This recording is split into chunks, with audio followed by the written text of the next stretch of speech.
yesterday at this point when fans were walking up to Citi Field, it was cloudy and it was raining, and they didn't know this, but the tarp was on the field today. None of that. It is a gorgeous afternoon for baseball here in Queens as the Phils try to wrap up this road trip with a victory over the New York Mets. And it's been hard to come by because the Phillies have played so many one-run games. In fact, they have 21 one-run losses, including 3 on this road trip. They're 1 away from the franchise record before the All-Star break. Hi, everybody. I'm Tom McCarthy along with John Kruk. We've been talking about those one-run losses throughout the course of this first half, and I'm sure we'll talk about it again as the season moves on. But let's talk also about the way the Mets have handled the Phillies these last couple of years, including this season. Yeah, and that's the thing when you start out a season, you want to handle your division. And so far, besides the Washington Nationals, the Phillies haven't had much success against what is considered the second-best team in this division. You see the numbers, 6-2. They've out-homered us. Of course, they've outscored us. They're hitting better. Starters ERA. Of course, we knew that the Mets starting rotation was going to be a lot better than the Phillies. It's proven out even with the injuries to the Mets rotation. And the bullpens are about even, but you know, you talk about the one-run games, you talk about clutch hits. Asdrubal Cabrera came up with a couple yesterday. Here's a double down the left field line that Nick Williams really made a good play and not letting that ball go by and possibly for a triple. And then Neshek hadn't given up a run in forever, and Cabrera hits that 3-run homer right there to put the Mets up by 1. Another one-run loss because the Phillies couldn't muster any offense after that. All right, so Cabrera so far this year against the Phillies, a .375 batting average.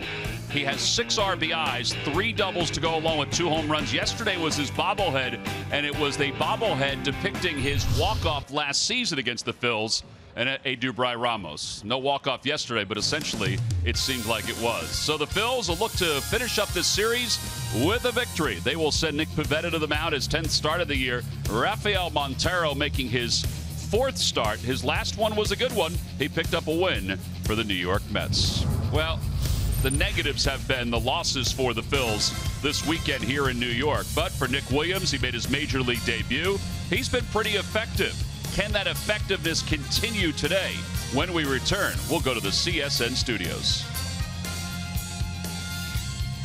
Phillies baseball is brought to you by Xfinity. Xfinity X1 will change the way you experience TV.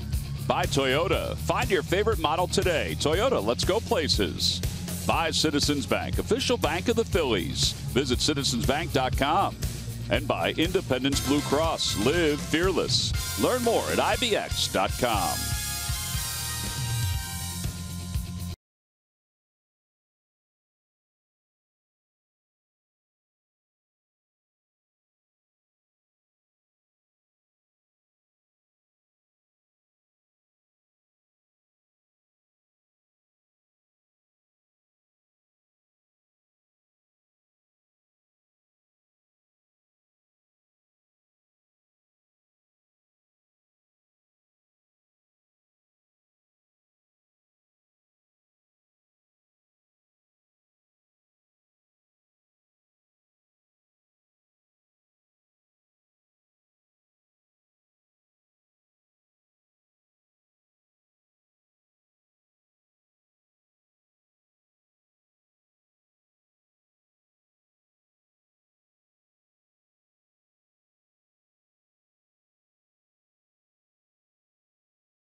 Terry is still upset about yesterday's rain delay. He's been chatting for an awfully long time with Pete and the umpires. Paul Emmel is back. Brian Onora has today off, and Paul is the one with his back to us, the taller of the three, and he is the crew chief.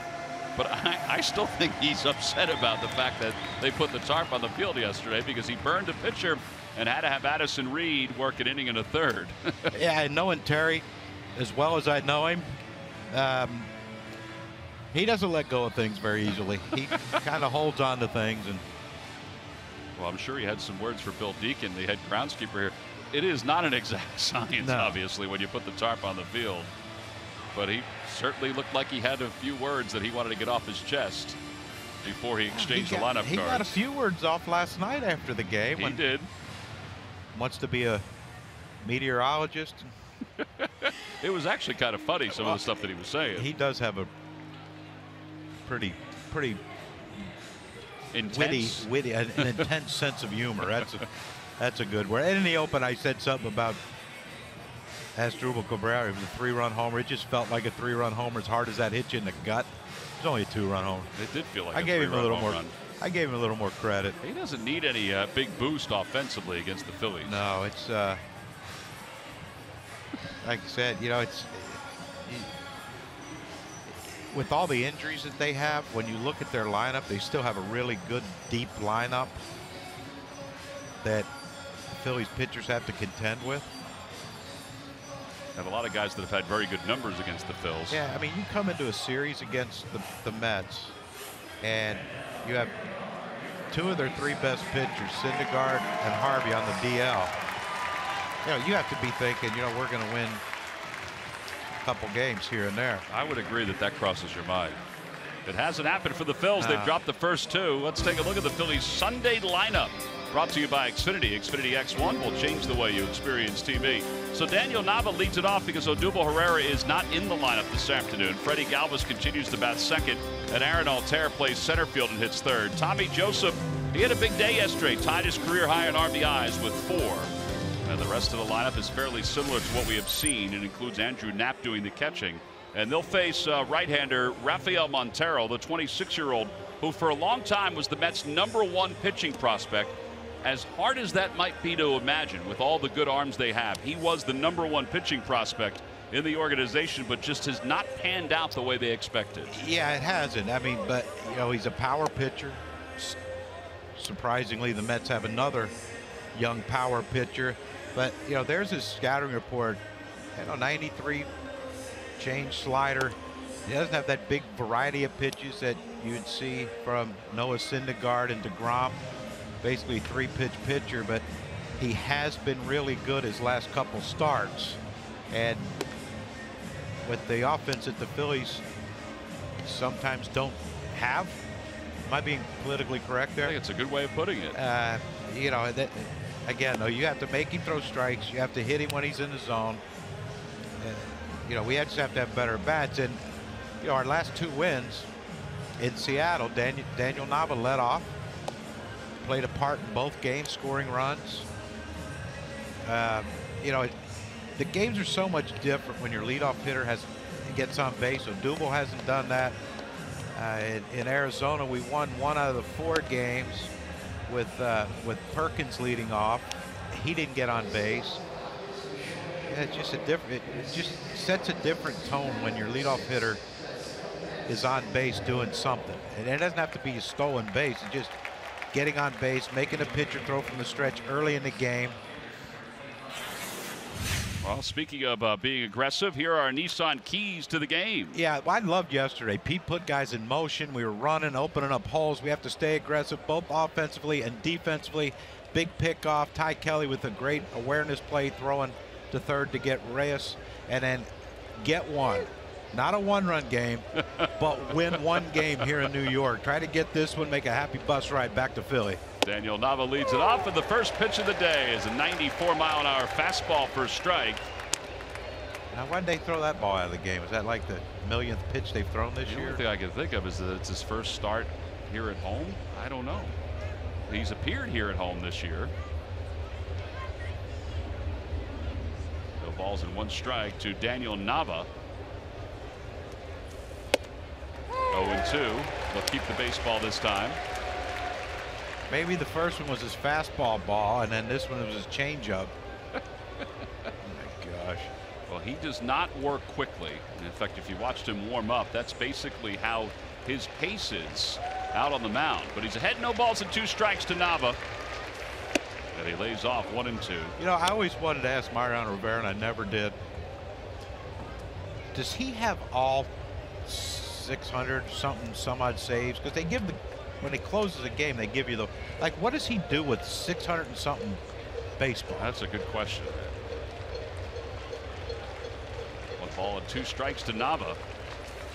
Change up low, 2-2. Yeah, the closers do get them after every game. Like what would he do with that many baseballs? Like, you know, make it a wall in his house or something? Yeah, kind of like the Hall of Fame club in Philadelphia. Yeah. All the baseballs on the wall. 2 balls, 2 strikes to Nava. Phillies leadoff hitter since Cesar Hernandez went on the disabled list are hitting .209. You don't think he's been missed?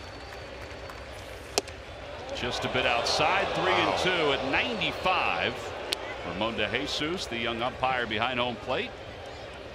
Didn't look like. Here's our pitch cast presented by Mazda.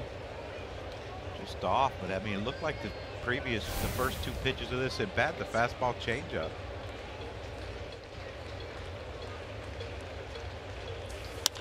Out toward left field, Cespedes stands his ground. 1 out here in the first. Put a revolving door of crew chiefs for this series. Paul Emmel is back and he's at second base. Brian Onora is off today. Ramon De Jesus is the home plate umpire. Quinn Walcott at first. Scott Barry is at third. There's Paul Emmel. We didn't see him yesterday. He's probably happy he wasn't here. Yeah, because Brian Onora was criticized. Get that full attention from Terry Collins. You don't want to share that with many. First pitch fastball to Galvis. Well, that's the thing. Paul Emmel can say, Terry, listen, I wasn't here. Yeah. All right, this conversation needs to stop because you're talking to someone who wasn't here. Go back in your dugout. Let's play. 1 ball, 1 strike to Galvis. I promise you, if it happens today, we won't put the tarp on. Yeah, the grass needs a little water. Galvis takes inside. Freddie 2 for 5 in this series. Today's Lucky McDonald's Phillies home run jackpot contestant is Mark Brandon of Broomall. Phillies hit a home run in today's ball game. Mark will win $100. Introducing the new signature crafted recipes at McDonald's. I'm loving it. Freddie slaps it down the left field line. That's 2 days in a row. We got someone from Pennsylvania. I think the cycle is clicked back to the Keystone State, John. 87 degrees, mostly sunny here this afternoon. Beautiful out. Chopper to shortstop. Reyes waits back on it. 2 outs. I don't get the mostly sunny. Well, it's either sunny or it's not. It can't be partially sunny, like, or partly cloudy. Partly cloud. Well, it can be partly cloudy because, you know, there's more than one cloud. But either the sun's out or it's not. So it's either sunny or it's not sunny. Mostly sunny. I will forever amend how I read the weather. It's unbelievable.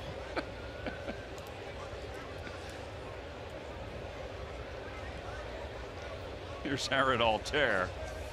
Swinging a miss at the first pitch fastball. It's like he mostly throws strikes. Well, it's either a strike or a ball.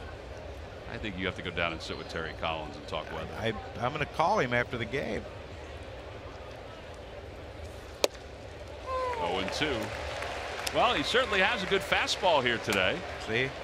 See, sort of sunny. How about that? Partly cloudy. See? Well, what about sort of sunny? Clouds. That's not sort of sunny. It's sunny. Breaking ball, and it's 1-2. All right, we'll try it again.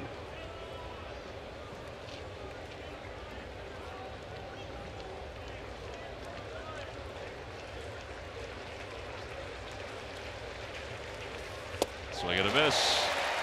First strikeout for Montero. That was the slowest pitch he's thrown in this inning. And the Phillies go down in order here in the first. On to the bottom of the first. It's the Phillies nothing, and the Mets coming up.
It's really sunny today. Now we're getting somewhere. What we do know is that it is an absolutely gorgeous day for baseball here in Queens. Let's take a look at the Mets lineup, brought to you by Xfinity. Xfinity X1 will change the way you experience TV. Brandon Nimmo, who's pinch hit the last couple of days, gets the start in center field for Curtis Granderson. And the only other change is that Rene Rivera does the catching. He'll bat 8th for the Mets today, catching Rafael Montero. And they will face right-hander Nick Pivetta, who's 1-4 with an ERA of 5.40. And that last start had a lot to do with that. In Arizona, he got hit around pretty good. He couldn't locate his fastball. Behind in counts. Velocity wasn't near as good as it has been in his previous 8 starts. Yeah, his ERA was a run lower than it is today before that start in Arizona. Nimmo 1 for 2 as a pinch hitter in this series, and the first pitch fastball is in there, and it's 0-1. Nimmo hitting .375 up here in the big leagues. Spent most of the year in AAA, although did have a little cup of coffee in Single A as he worked his way back from an injury. No balls and 2 strikes. Stay with the fastball. Well, he throws it 74% of the time, or at least did last time. He throws it on average about 68% of the time. But you're right, you keep throwing it until they can hit it.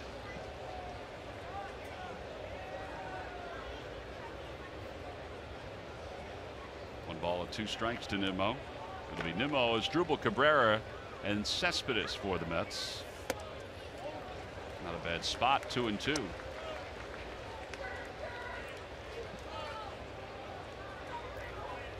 Same way Montero started out. 2 quick strikes, 2 quick balls. Foul one off. Throw another ball. Fly out the left. Swing and a miss. There we go. And conserving the pitch count. Exploding it down in the zone. Strikeout number 1. All fastballs.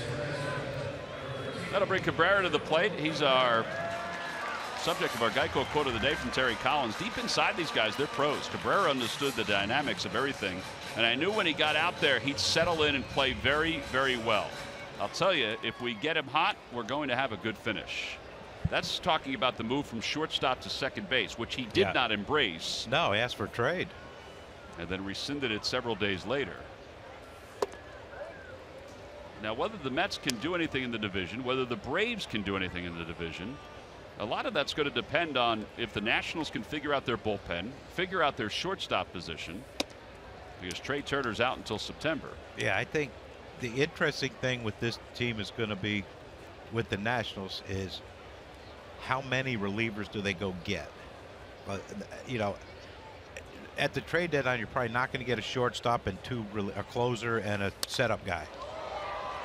Down the left field line, Daniel Nava on the run, and he puts it away. 2 outs. And Cespedes is coming up. Well, the Mets have gained 3.5 games in the standings in the last week. The Braves have gained 5 games in the standings since the middle of June.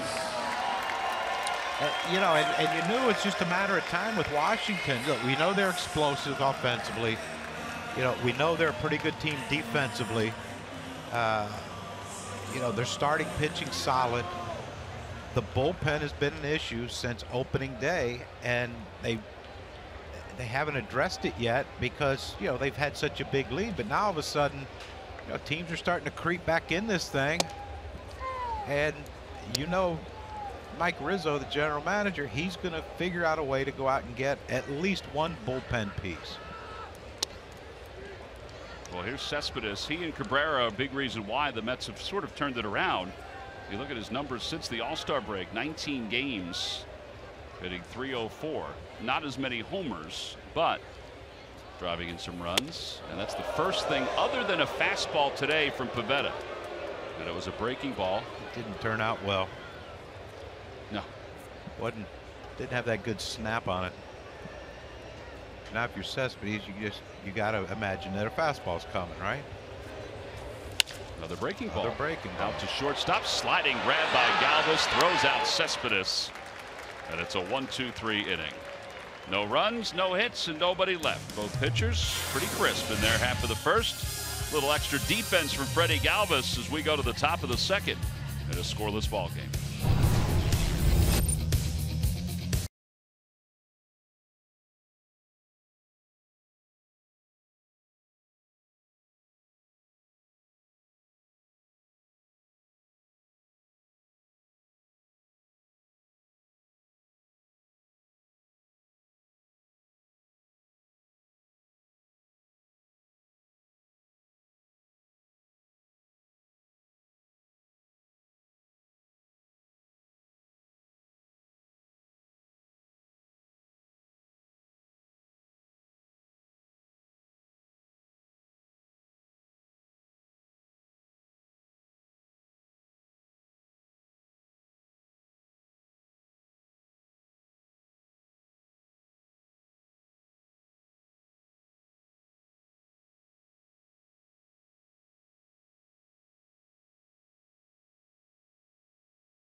On the Atlanta Braves, it's not just a ball game because afterwards, stay around for Grammy-nominated singer Hunter Hayes puts on a free concert.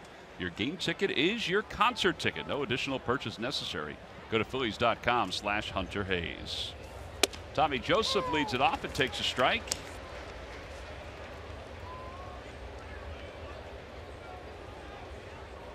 Tommy so far is 2 for 9 in this series. 4 RBIs yesterday. That matches his career high. But he fouls it away. It's 0-2. Yesterday he was bringing the lumber in a big way. Brought to you by Yellowwood brand pressure treated pine. That big 3-run homer right there, and we thought, okay, bullpen, we got our bullpen set up to go the way Pete Mackanin has drawn it up, and it just didn't work out after Tommy's homer. But yeah, big day, 4 RBIs for him, career high. Tommy now with 14 home runs and 42 runs batted in. And the last 10 days, he and Granderson are tied for the lead around the National League in home runs. He just missed that one. He pulls it down the left field line, foul. And it remains 1-2. About Travis Shaw. Yeah, Boston apparently didn't think he was a good enough third baseman, so he had to go out and get Pablo Sandoval, and he didn't think he was good enough first baseman. Go out and get Mitch Morrow and let him go. Well, Hanley played there last year.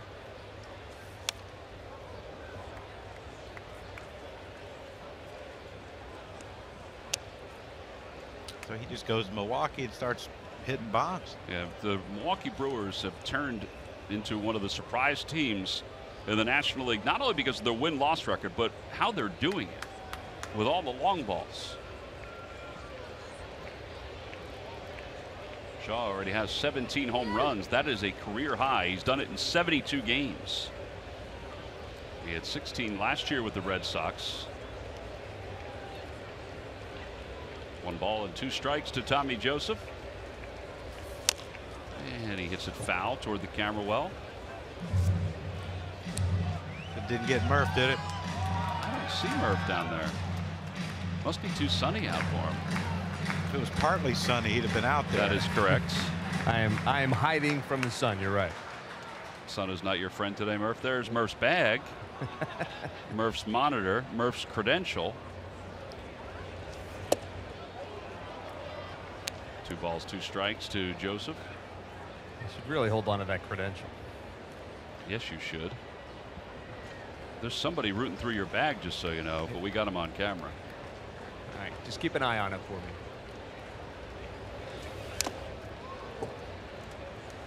Montero's gone away from just the fastballs, and Tommy Joseph's fouled a couple pitches off here. Rene Rivera, little patriotic look with his chest protector. That's nice. I wonder who makes that one. Looks like All-Star.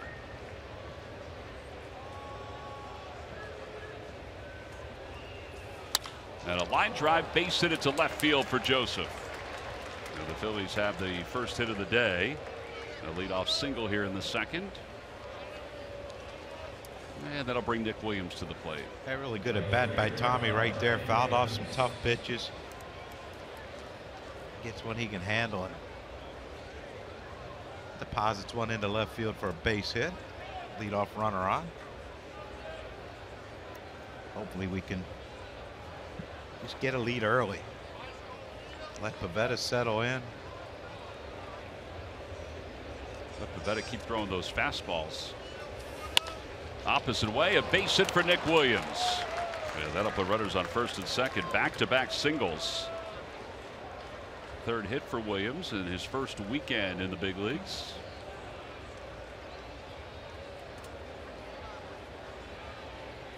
Amazing how dominant the first inning was for Montero, and not so much here in the second inning. Yeah, two very different at bats by the Phillies. One very patient, very selective, longer at bat with the foul balls, and Nick Williams' first pitch, he's like, I ain't waiting for that breaking stuff. It's not a bad approach, though. Nope. When a guy's throwing fastballs 59% of the time, which is what Montero does. Well, and you hope that Franco looks for one too and gets one started. Yeah, 0 for 8 in this series so far. Franco 10 home runs, 38 runs batted in. As we head toward the midway point.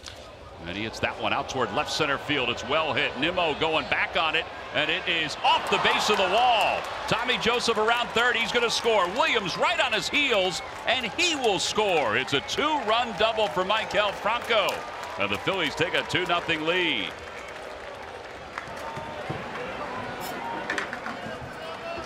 That way, good AB. Larry Boa. Good AB. Both of them, all 3 of them in this inning. I love that though. Franco aggressive. First pitch, gets a fastball. They wanted it away. Rene Rivera wanted that ball away. It drifts over in the center, and we've, throughout this season, we understand that middle in, Franco has a chance. Middle away, he struggles, and they got one middle in, and a big 2-run lead right now for the Phils. Ty Kelly bunts toward third. Franco will get to third. I think Kelly was trying for a base hit there. Yeah, I hope. You have Andrew Knapp coming up, but then you have the pitcher.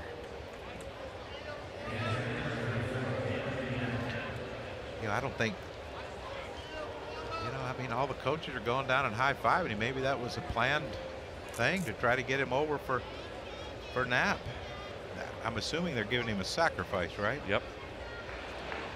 Sacrifice goes down 5-3. All right, so Knapp, who's hitting .255, 1 for 2 in game 1 of this series.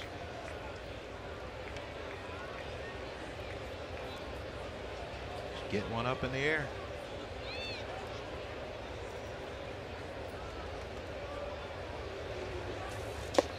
Yeah, the dirt. 1 ball and no strikes. See, now that's what you make a pitcher do when you swing first pitch, hit his fastball. Now all of a sudden, I can't throw a first pitch fastball. I got to throw a breaking ball. Now Andrew Knapp's ahead in the count, especially with the younger pitcher, not that experienced pitcher.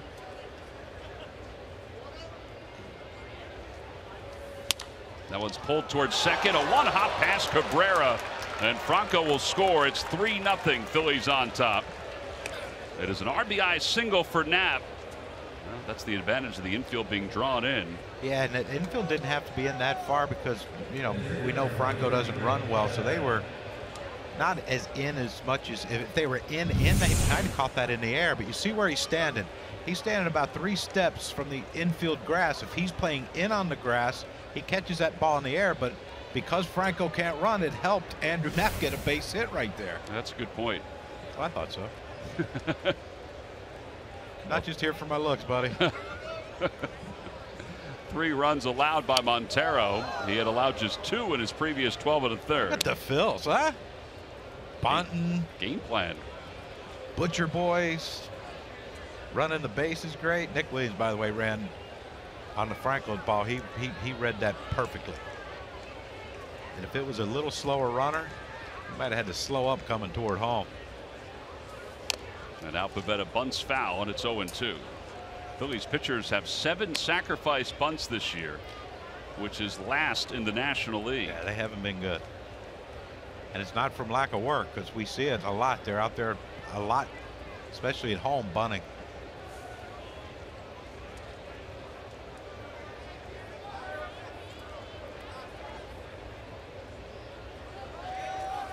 And he does bunt and gets Good it down. one. TJ Rivera throws out Pivetta. Second sacrifice of the inning for the Phils. 5-4 on that one. It gives Daniel Nava a chance to drive in Andrew Knapp. Yeah, this is something we don't see much from the Phillies when the leadoff hitter gets the bat in consecutive innings. Leadoff hitter of the game, of course. But it's been a really nice inning for them. They've done the little things, the sacrifices. They've run the bases well. They've jumped on pitches they should have jumped on. I think Tommy's at bat set up this whole thing.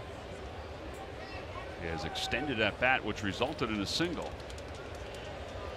Then after that, the game plan kind of changed, although Tommy did have the goal of going up there swinging early. As Montero delivers low to Daniel Nava. This is it. You know, now he's trying. I got to try to throw my breaking ball for strike 1 because they're hitting my fastball. It's amazing. A guy can throw 95 as soon as you hit that fastball a couple times. Now I got to try to trick him.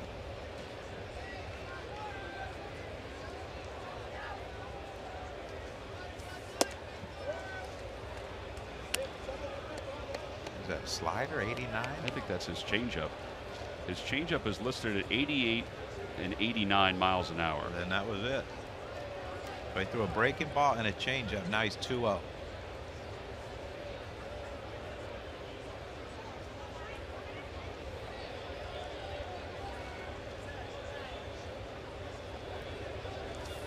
And now a fastball. I wonder if Daniel Nava thought maybe they might be pitching around him. It's a pretty good pitch to hit right there. Fastball elevated a little bit out over the plate.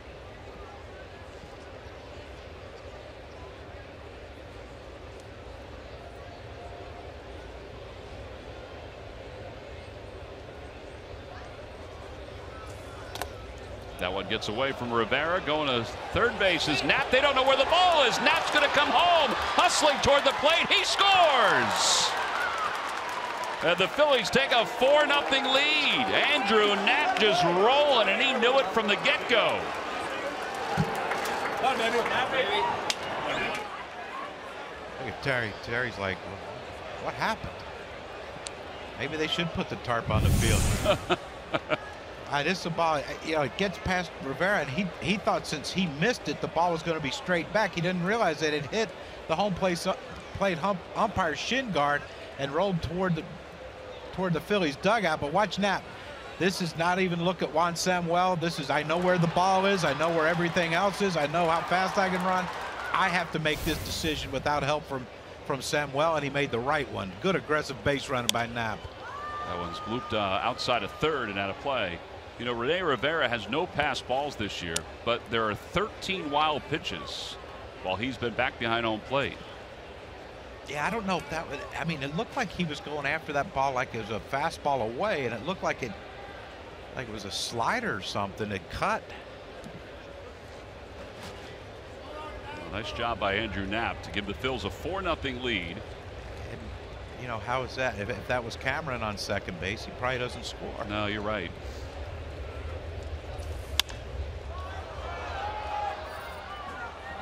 Here's the pitch again. I mean, it looked like to me Rivera was setting up. Well, he's setting up away, and it just, you know, that's a. You know, he shifted his weight to his left and then tried to reach back to his right. A ball he probably should have grabbed. I think so. Well, yeah, it hit his glove. Yep, and didn't hit the dirt. No. This will be the 25th pitch of the inning from Montero. Let's make it last a little longer.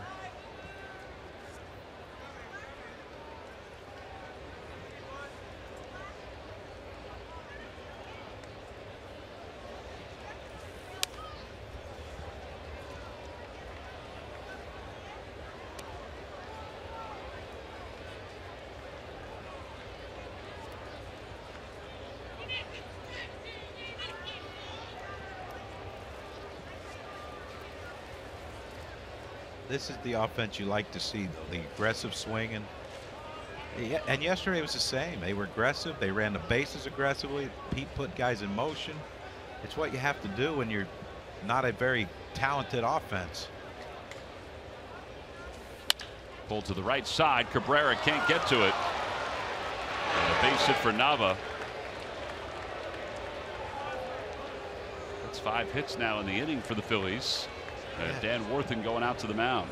You know, you wonder if the Mets forgot that that the runners scored, because usually they shift Daniel Nava, the second baseman, will be on the pull side more, back in the grass, and it looked like maybe they thought Andrew Knapp was still on second. They forgot to shift. Yeah, Cabrera was a step over, as if somebody was at second base, and you can see even on that play there, as nice a series as he's had offensively, he does not move all that well. But you know, that goes back to discussion. Like, someone told me that there's 6% more balls a year hit to the shortstop than the second baseman. So it's not a big number, you wouldn't think. So yeah, I mean, look where he's playing. Usually they have a shift on Nava. You know, Seattle they did, and Arizona that when he came up to bat they did. But you know, that kind of a routine grounder to second base. But let's add on. Freddie Galvis, who grounded out his first time up, takes a breaking ball, and it's 0-1. That was the slider from Montero.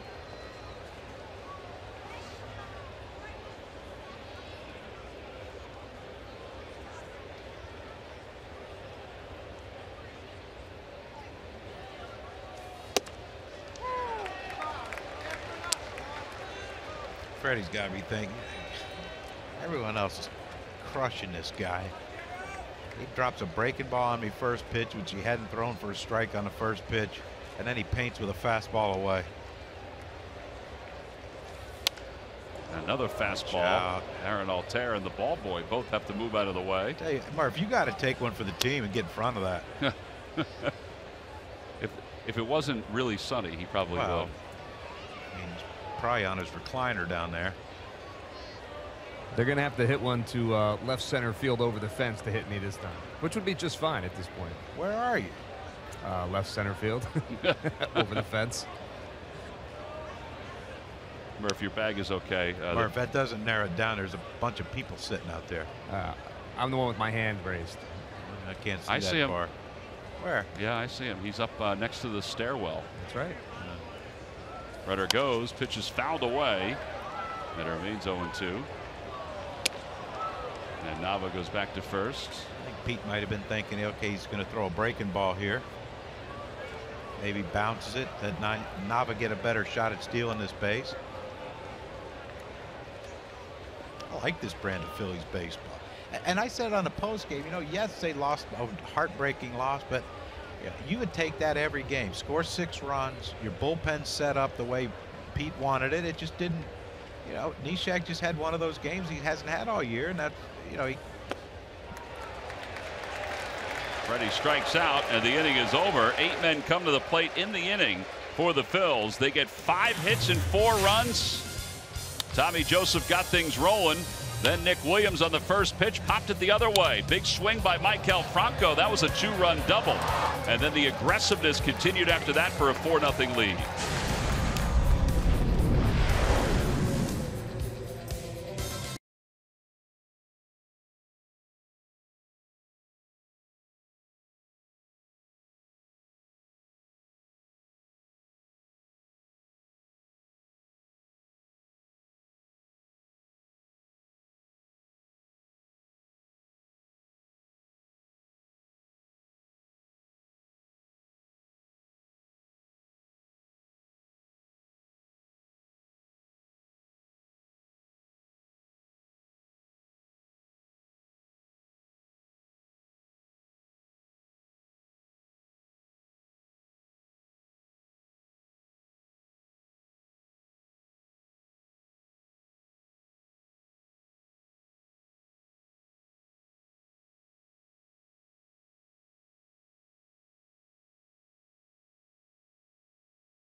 TSN game with the NBC Sports app. Download now to keep up with all your favorite Philly teams.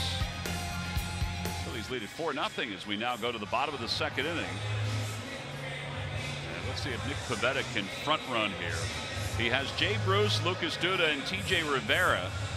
Those are the 3 that he'll face to begin the second. Jay Bruce 0 for 7 so far in this series, with 3 strikeouts. He's had some of the best numbers against the Phillies in his career, and he smokes that one to left field. Daniel Nava is looking to see where he is, and he makes the catch for the first out. And that brings Lucas Duda to the plate. Let's check in with Greg Murphy, who is in left center field. Right over the fence. Yeah, here I am. And, you know, one thing we've learned, guys, about Nick Pivetta in his short big league career is that he does throw a lot of strikes. He is a strikeout pitcher, in fact, averaging just about 10 strikeouts per 9 innings pitched. Throws his fastball 66% of the time, as you mentioned, Tom. But how about this little note? He is batters are 0 for 20. When he gets the count 0-2, 0 for 20 with 10 strikeouts in his favor when he gets the count 0-2. Obviously, working ahead in the count is beneficial for any pitcher, but you'll see that he uses his slider a little bit more when he gets ahead in the count, and he uses his curveball. So he uses breaking balls a little bit more when he is ahead in the count. But when he gets the count 0-2, he has been dominant so far early in his career. Yeah, and I think the key is getting to 0-2, because in the minor leagues, and it's a totally different story, he walked only 2 in 32 innings of work. In the big leagues, he's walked 24 in 45 innings. So those numbers would be even better if he continued to work ahead effectively. And I think that's his, he's got a lot of steps to go, but that's one of his next steps is to keep working ahead of hitters. Yep. Yeah, there's Greg Maddux, Tom Glavine, Schilling, Pedro. They didn't get to where they are, the level of how great of pitchers those guys were by working behind in the count. He's fallen behind a tough hitter in Lucas Duda. He's 3 balls and 1 strike. His fastball outside, ball 4.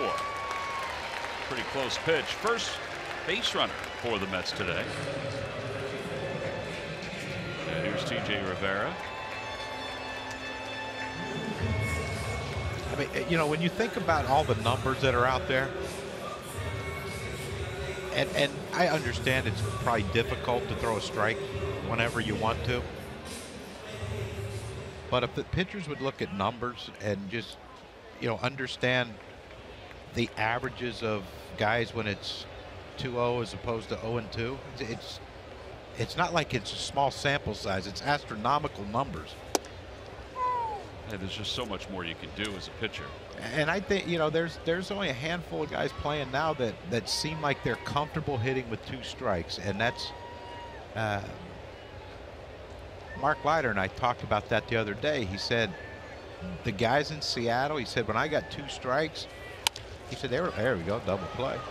Kelly to second for 1, and Galvis over to first. 4-6-3 double play.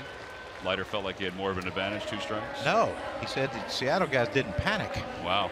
Well, that's makes sense. They are a veteran bunch. That's an 8-pitch second. We'll head to the 3rd.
Play. State Farm here to help life go right. That's a good pitch by Nick Pivetta to get this double play. Yeah, it was, and that's a easy turn for Kelly, Freddie, and of course Tommy Joseph. Yeah, really good pitch to get out of that inning and not think the Mets have a chance. And that's our State Farm double play, brought to you by Tommy, State Farm. Thank you, John. Here's Aaron Altherr to lead it off. Aaron's kind of turned things around against the Mets. He came in, his average in a short period of time was just $188 against the Mets this year, or during his career. But this year, he's now 6 for 19 against them. Takes a pitch inside, 2-0.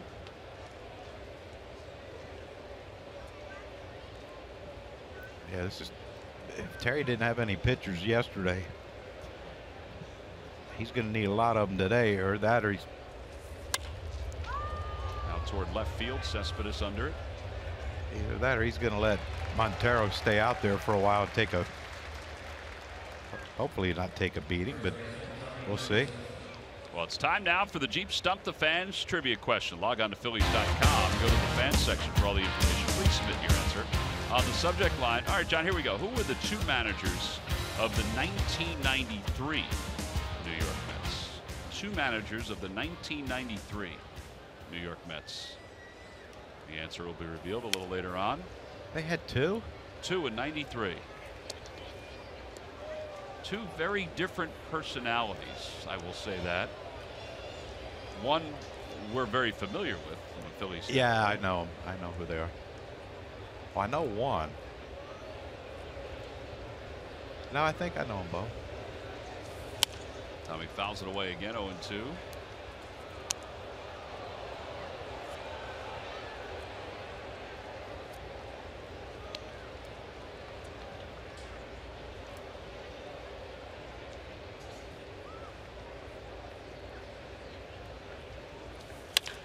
Another rip to Tommy. left field for Tommy Joseph. Two really good swings for him. And he's aggressive. He's not letting that fastball go. He's attacking the hit. He's attacking the pitcher. I mean, if there's strikes, swing. You know, you can't just let him throw free strikes, and that's what the Phillies today haven't really let Montero do. Beautiful swing. Another base run with one out, and this is the part of the order that made things happen. Yeah, Nick Williams singled on the first pitch his last time up.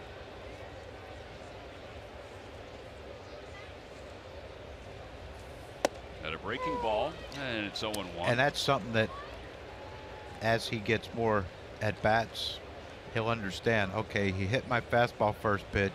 More than likely, they're going to throw a breaking ball. And that was one he could have just smoked in that hole. That one's pulled out toward right field. Jay Bruce makes the catch. A sinking line drive. Little top spin on that one. Still a good swing. Yeah. He's had a lot of good swings. Yes, he has. And, you know, he adds another dynamic to this team with speed.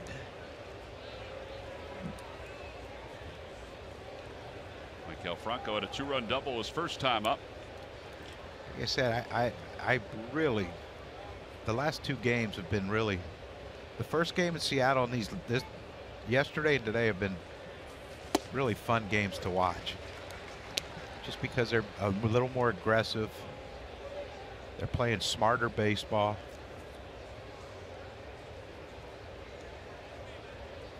And that's the pitch right there with Franco. First pitch fastball. He hits in the gap. Okay, we need to get the ball away. We better throw him sliders.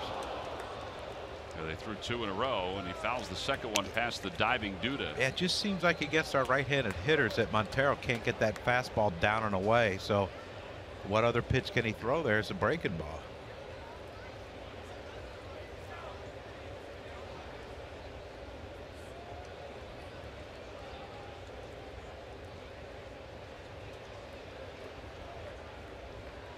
Like a changeup, huh? 0-2 changeup?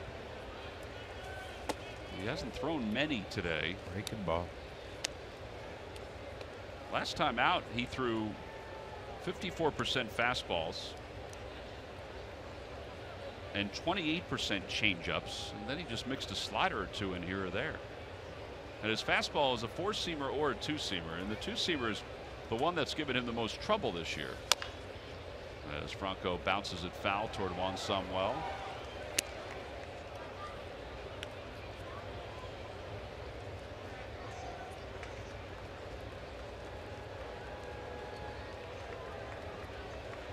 Somebody's giving Sammy a hard time. He's waving them off as he's giving the signs. He threw the ball to the guy, and the guy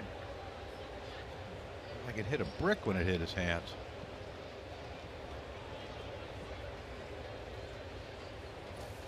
Swing and a miss. Fastball down and away.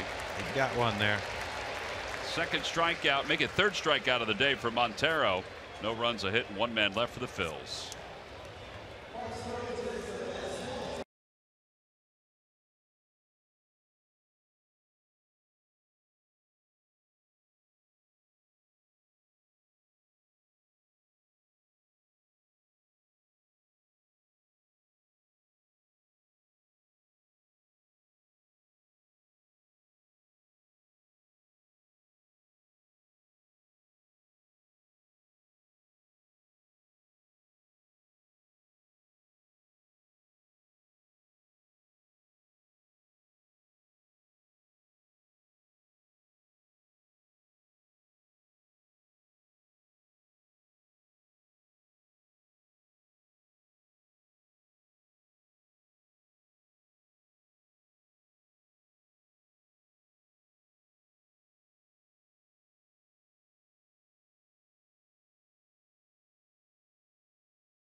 You buy your Delaware Valley Honda dealers. Hurry to your local Del Val Honda dealer or visit DelValHondaDealers.com and buy WB Mason. Who but WB Mason for fast, free delivery? Nobody does it better.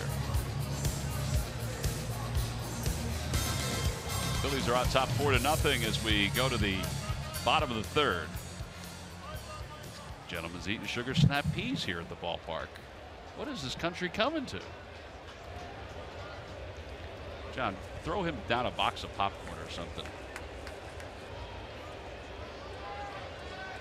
I think that might be too much for his system. Jose Reyes leads it off.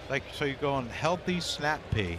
Yeah. And then you're going to douse sugar all over it to kind of neutralize the goodness that it has for you originally.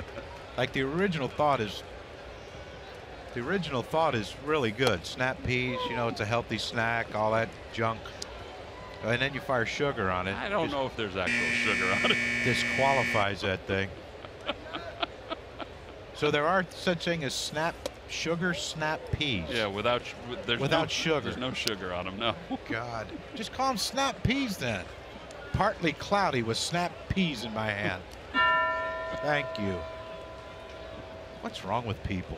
What happened to common sense in this world? 1-2 pitches low. It's 2-2. Boy, we're winning 4-0. I got to educate people on common sense. Sugar snap peas, but they don't have sugar. I think society needs a little common sense lecture, John. 2-2. Is that what you make hummus out of? Snap peas? I think it's smashed up. Yeah, well, I know that. Smashed chickpeas, I mean. Oh, those are snap peas. I'm getting this stuff in my ear, John. I really don't know. I don't think I've ever had hummus. I like hummus. You do? I do. But I don't know what it's made of. I don't even know who you are. But like if you so it's chickpeas. Right. Ground up, It's a little like olive oil. It's like baby. Right. Would you put sugar in that mess? Cheesesteak. That's it. It's a steak with cheese. All right, it's a game changer right there. Well, absolutely. Let me tell you this. Probably better for you than sugar snap peas. Rivera hits it out to shallow left, and Daniel Nava is under it. Look what it's done for me over the years, huh? Cheesesteak? Picture of health. And how many sugar snap peas have you had in your lifetime? I can honestly say 0. And I can honestly say I will never have. I will go to my grave with 0. Sugar snap pea. I think sugar is the person who throws came you up off. with that. Just throws you off. Oh, so the guy who came up with planted the first snap pea. No, he's the one that sells most of them. Sugar. His name's Sugar. I think so. Like Burt Sugar or something? Exactly. Do you like sweet potatoes? No. I don't either.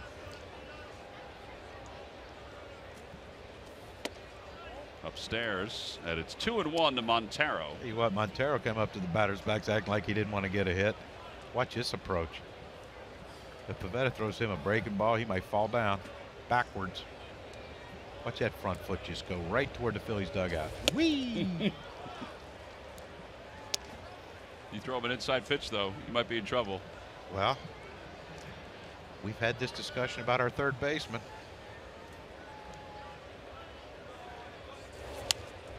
They're not even wasting a breaking ball on it. Why show it?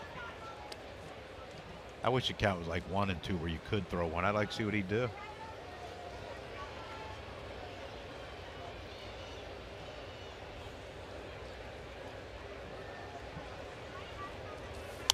Another fastball. I'm assuming that people don't go to the game for healthy choices. I can't imagine you would say, I'm going to go to the game and I'm going to get. So is that stuff healthy? It has to be. Off the hands, over the mound, spinning toward Galvis. He's got it. Glides to first in time. And a 1-2-3 third inning for Nick Pivetta. Well, it's about time you can get up out of your seat and either go get some sugar snap peas or a cheesesteak. Cheesesteak. I would vote for that also. We'll go to the fourth.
Delivers all the brands you need to keep your facility running, like Scott Products, that delivers superior value and an optimum balance of quality and affordability. All delivered for free by who? But WB Mason.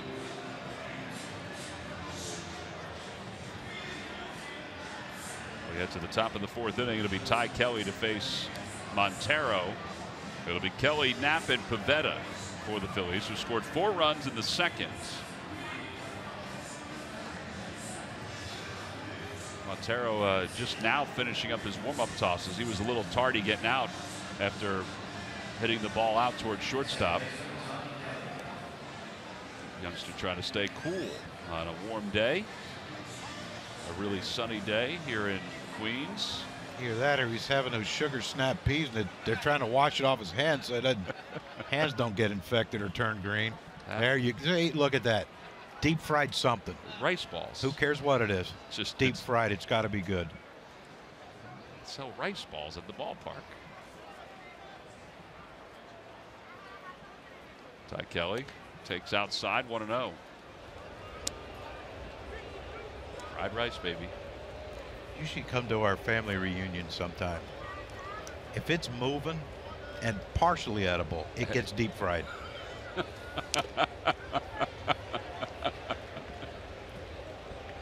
It's like they come up with stuff. My brothers, hey, let's try this. Like, so great. So it's beyond deep fried turkey. Oh yeah, well that's the start. There's the 1-1 pitch to Ty Kelly, who sacrificed his first time up, and he hits it right at Cabrera. Here's Andrew Knapp. 2 legends, 2 bobble figurines, 1 great offer. It's the Toyota Mike Schmidt bobble figurine on Saturday, July 8th, and the Toyota Pete Rose bobble figurine on Friday, August 11th. That's for all fans. A special offer of $19.80 a ticket per game in honor of the 80s World Series champions. You must order both games together as a bundle. Go to Phillies.com/Toyota bundle. Andrew Knapp had an RBI single his first time up, and then some good base running. Scored from second on a wild pitch. And he breaks his bat softly to shortstop. 2 quick outs here in the 4th inning for Montero. And here's where you gotta put your foot on the gas pedal. A couple early pitches in the at bat, outs. You got to add on right here and not let the Mets think they have a chance. Yeah, because we saw how quickly a 3-run lead evaporated yesterday and turned into a 1-run deficit. And that was in the 7th. Wasn't it? Yeah. Yeah, after the Phillies had scored the 3 runs in the 7th inning on the 3-run home run by Joseph, that's when the Mets scored the 4 to take the lead. 0-2 pitch coming to Pivetta. At a breaking ball, and he's down looking on strikes. 3 pitches. And Pivetta is the final out. He did not agree with that call. 7-pitch inning for Montero. 3.5 in the books. Phillies on top 4-0.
Nissan. Shop ChooseNissan.com and by Jefferson Health. Call 800-JEF-NOW or visit jeffersonhealth.org.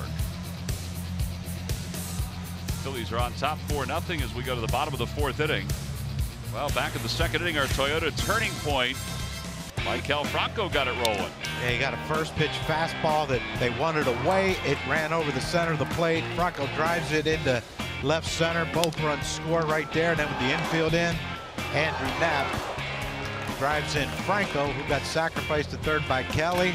And then a wild pitch right here, a pass ball that gets past Rivera. Rivera can't find it. And Andrew Knapp doesn't hesitate, comes all the way around to score from second with the Phillies' 4th run. And those are our Toyota turning points of the game so far, but we're going to get more. We have to get more. Yeah, hopefully the Phillies do. They add on. Right now defensively, Pivetta is trying to quiet the top of the order. But he throws a strike. And it's no balls and 1 strike. Nimmo struck out his first time up. He basically saw fastballs the entire time. That one's out towards shallow left center field. Galvis trotting out. Nava sprinting in. And 1 away here in the 4th. The only base runner today that Pivetta's allowed is the walk to Duda, and then he was erased immediately on a 4-6-3 double play. That was an 8-pitch 2nd inning, even though he walked the 1 batter. Yeah, he hasn't. Pitch count's really low for him. You know, 1 out in the 4th inning, only 35 pitches. That's pretty efficient. Sometimes though with the veteran team on even though it was a day game yesterday, it was a later afternoon start. They start out a little sluggish. Yeah, he started out firing. You wonder if the bullpen session in between his last start was sort of eye-opening for Pivetta. I know Bob talked to him about approach more than anything else. Second base umpire asked for the ball. Look, he saw Pivetta rubbing his leg with, I don't know if he had the ball in his hand. It looked like the ball was in his glove. It looked like he was trying to get sweat. The second base umpire motioned to the home plate umpire to get the ball out of the game, so he has to get a new ball. Takes a good pitch with it though, so we're happy about it. I don't understand that at all. Now they're throwing out balls that don't hit the ground because the pitcher's rubbing it on his leg. What the heck? That's what he was doing, but he was like kind of rubbing it on his leg. 95, and it's 0-2.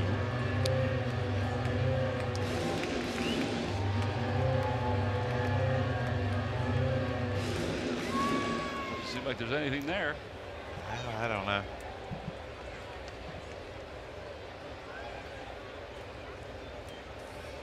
Breaking ball that zips in. So I texted Phil Sheridan, the Phillies equipment manager, and he said that they go through 12 dozen balls a game. That's a lot of baseballs. Oh, good pitch. On the inside part of the plate. Second strikeout for Pivetta. And 2 away for Cespedes. Well, you mentioned all the fastballs that Pivetta has been throwing, and I mean he's been in the strike zone pretty much the whole at bat except the 0-2 pitch to Cabrera, and just froze him with that breaking ball. Wasn't a great one. It was kind of up. It was a great pitch to hit, but I don't know what. That could be one of those things. All right, it's 4-0. It's hot. It's partly sunny. Let me show that I care. Cumulonimbus clouds out there in the outfield. I think I need to take a break here. Let me get thrown out. Cumulus. I don't know what they are. It's the only ones I remember from whatever class teaches that stuff. They're kind of puffy. They are. On a really sunny day. 100% sunny right now. Not partly. Cespedes checks his swing. 1 ball, 1 strike. Grounded out to shortstop his first time up.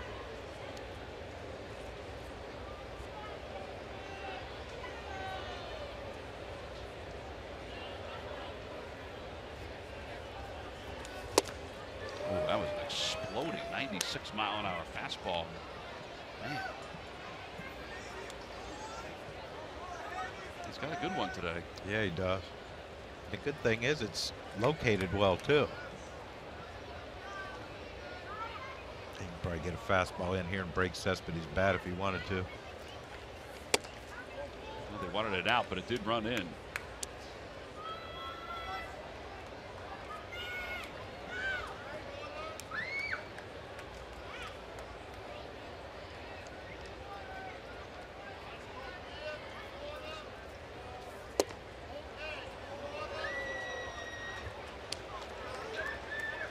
Think he'd throw a 3-2 breaking ball here, do you? I don't think so. Bruce is on deck. I think you challenge him. You're up 4-0. Well, maybe they are. Oh. Andrew Knapp thought it was Nick a strike. needs to get back on the mound. Ball 4 with 2 outs. And he was upset with the pitch that struck him out. Now he was upset with that pitch. That long look in the umpire doesn't bode well for a young pitcher. Here's a pitch. It looked like it does break around home plate. Crush home runs and dominate in your very own Derby competition. The official MLB.com Home Run Derby game on the App Store and Google Play. Swing for the fences against more than 10 million players from around the world as your favorite Derby All-Star. Download Home Run Derby for free today.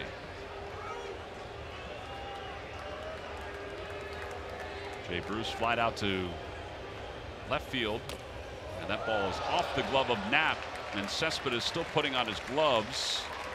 Will get to second base. A runner in scoring position with 2 men down. Is that a wild pitch? Yep. Yeah, I'm glad Freddie went and talked to him. You can tell that Pivetta was upset. And even Knapp said something to the home plate umpire, but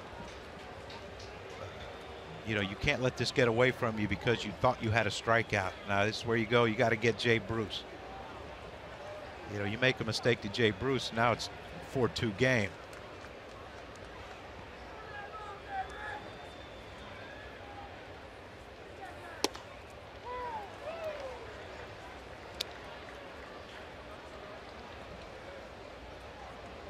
Freddie seems to be, I think ever since the Seattle series, Freddie has taken more of an active role with talking to the pitchers, talking to, sending a message to the players about the way they've been playing, the way the team has been playing.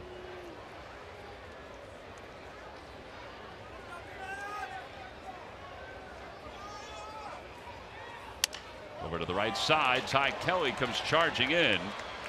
And he throws out Jay Bruce. No runs, no hits. No hits through 4 innings so far for the Mets. We'll go to the 5th. The Phillies on top 4-0.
Milwaukee Brewers, it's photo night at the ballpark. Be down at the down on the field at 5 o'clock. Photo night starts at 5:05. An opportunity for fans to take photos with their favorite players, broadcasters, and even the Phillie Fanatic.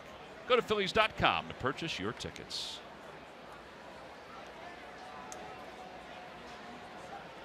Daniel Nava leads it off. He's 1 for 2.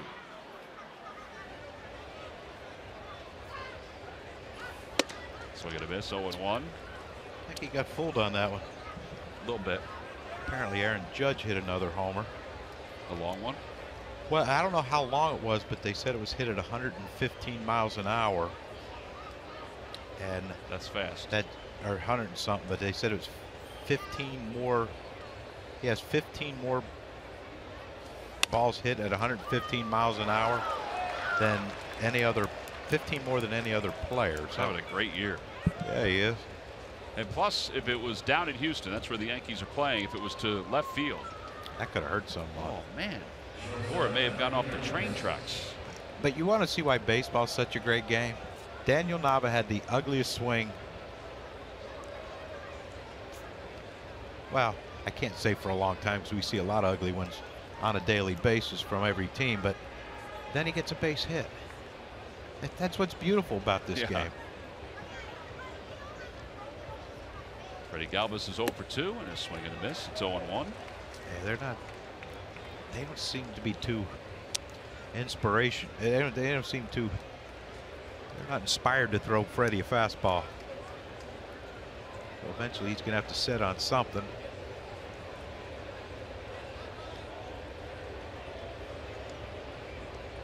Galvis is grounded out and struck out. Here comes another one. Outside, 1 ball, 1 strike.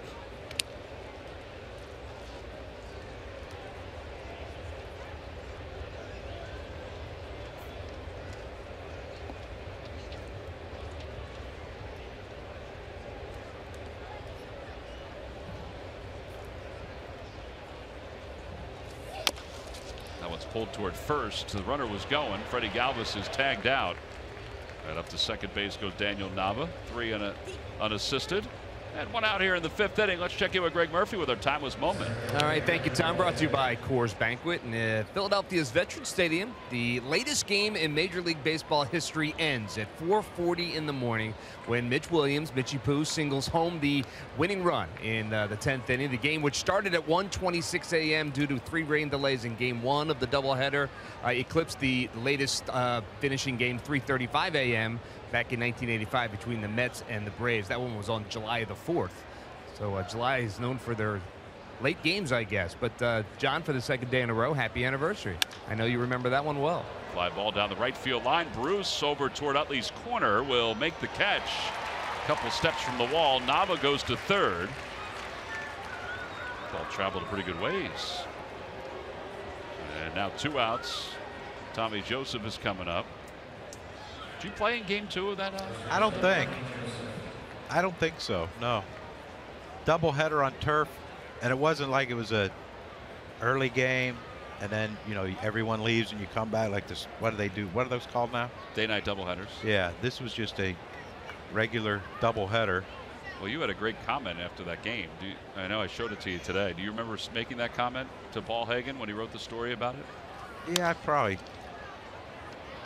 figured you had the Padres right where you wanted them, because that was the time where you guys were in prime condition. If we'd have started every game at 2 in the morning, we'd have been 162-0. No runs, 1 hit, and nobody left. Nick Pivetta going back to work in the bottom of the 5th.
Our Citizens Bank minor league report. Citizens Bank, the official bank of the Phils. Visit citizensbank.com. Split doubleheader with Rochester for Lehigh Valley yesterday. They lost 9-0, 1-2-1. Vince Velasquez went 2 innings in his rehab start. Allowed a hit and 1 earned run. Reading swept a doubleheader for Richmond. It was a long delay, too. Angelo Mora combined for 4 for 8 in that doubleheader. Clearwater defeated Tampa 3-2, and Lakewood defeated Hagerstown 8-1. To the bottom of the 5th inning, Lucas Duda will lead it off, and Duda pops the first pitch up into foul territory. Michael Franco is over, and it's out of play. It's 0-1.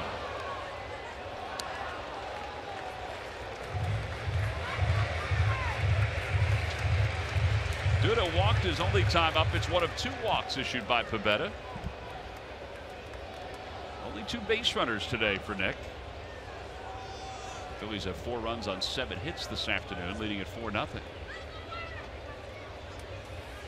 Breaking ball, and it's 1-1.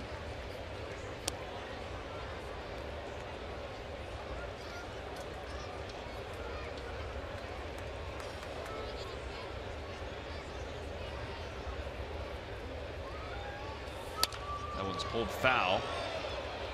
It's a quick bat. A little too quick. Yeah, he got a little quick on that one.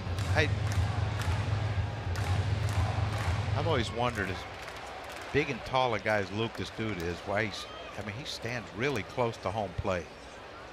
And I think that's what you're going to get with that. Out to shallow right center field. Aaron Altair says he has it. And 1 away here in the 5th.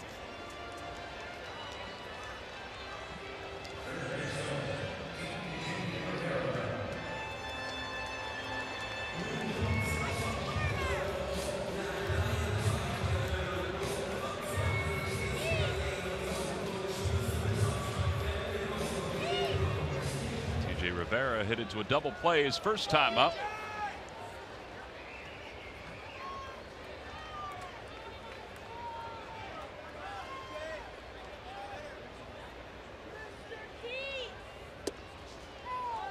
And it's 0-1.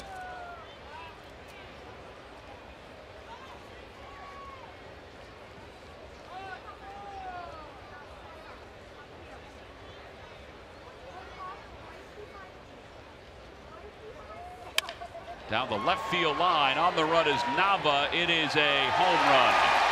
First hit of the day for the Mets is a solo home run by T.J. Rivera. And it's now a 4-1 ball game. It's his second home run of the series. You remember how their comeback started yesterday.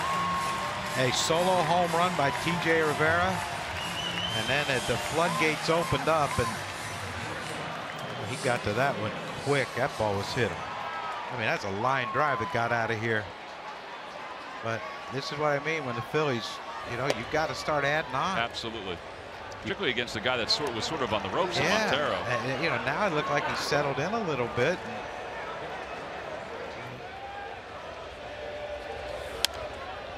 One ball, one strike. Like, you get a guy like that down, you got to just continue to just floor it. But there it is, a hanging breaking ball. Yeah, Pavetta's had so much success with that fastball, and that, you know.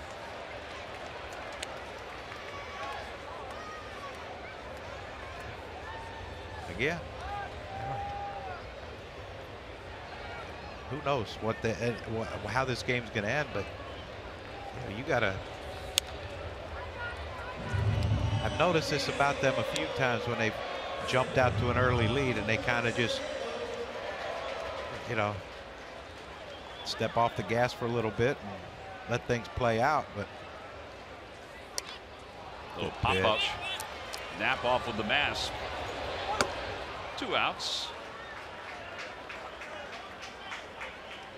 Yeah, that'll bring Rivera to the plate. Rene Rivera. The Sixers are back. Watch Markelle Fultz's debut at the NBA Summer League. Live stream Game 1 versus the Celtics with the NBC Sports app tomorrow at 7. And as always, follow CSN Philly for live updates. This could be a first-round pick that, in a while, that's actually going to play. That's a good point for an extended period of time. Well, let's hope. Yeah, knowing Sixers Summer League, you know, knock on wood that he stays healthy throughout. I'm not going to mention the I word. My son was excited when they got J.J. Redick, because my son is a Duke fan. Well, it's certainly going to help their three-point shooting. Yeah. So sure he's going to want a J.J. Redick jersey. Hopefully you're getting to the point where you don't have to buy him a different jersey every year for all the different players that are coming through the door. He hasn't really locked in on a Phillies player yet. He said, Dad, I don't know if they'll be there long enough for me to get a jersey. 2-2 to Rene Rivera.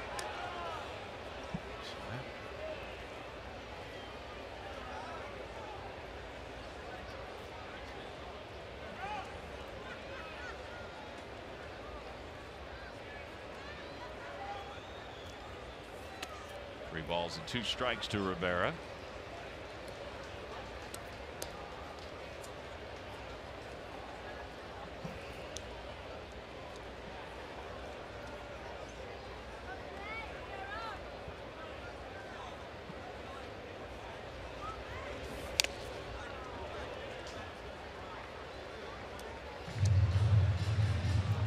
Still pretty good, though, at only 66 pitches and 2 outs in the 5th inning. I'd love to see the Phillies, though, come out next inning and put another 4 spot up. One, you know, one would probably be. One would be fine, just to let the Mets know, you know, we haven't stopped scoring yet.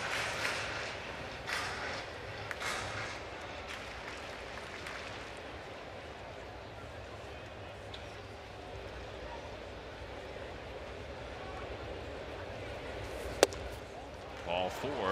Pivetta thought it was strike 3. That looked like it was off the plate. That's the 3rd walk issued by Pivetta. Picked up a plastic bag that blew out from behind him and That's away, and that's something I'm sure that one of the coaches, Bob McClure, will tell him, you can't do that. You can't walk off the mound when you think you threw a strike. Montero fouls it away. Well, the two that he's been upset about, they're balls. Yeah, according to PitchCast and the home plate umpire, we get a chance to go back and look at it. I thought the curveball that he threw to Cespedes was a strike initially until we looked at the replay. But still, got to take a breath.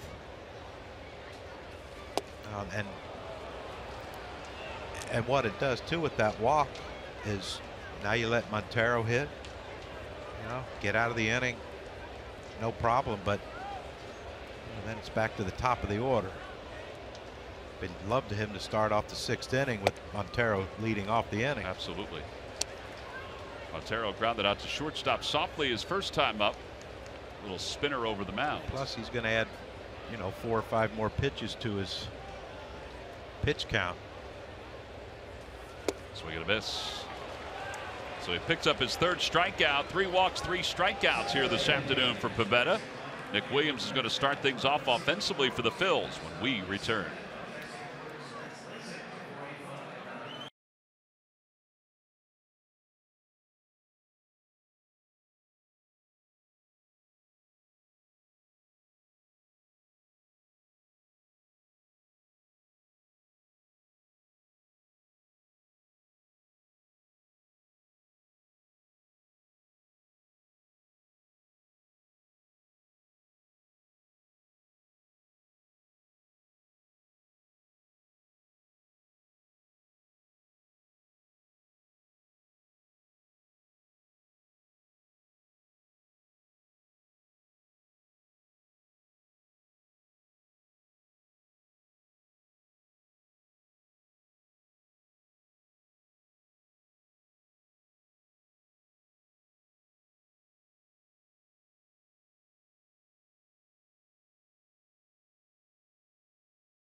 Doing it with his glove since the opening bell of the 2017 season. As expected, Freddie is performing at a Gold Glove level, the middle of the diamond. The Phillies shortstop is doing it with the glove and now with the bat. Galvis is heading into the All-Star break with an offensive boost, putting together his best month of the season with a .287 average in June, while batting way above .300 in the last 2 weeks. Glove, bat, leadership role.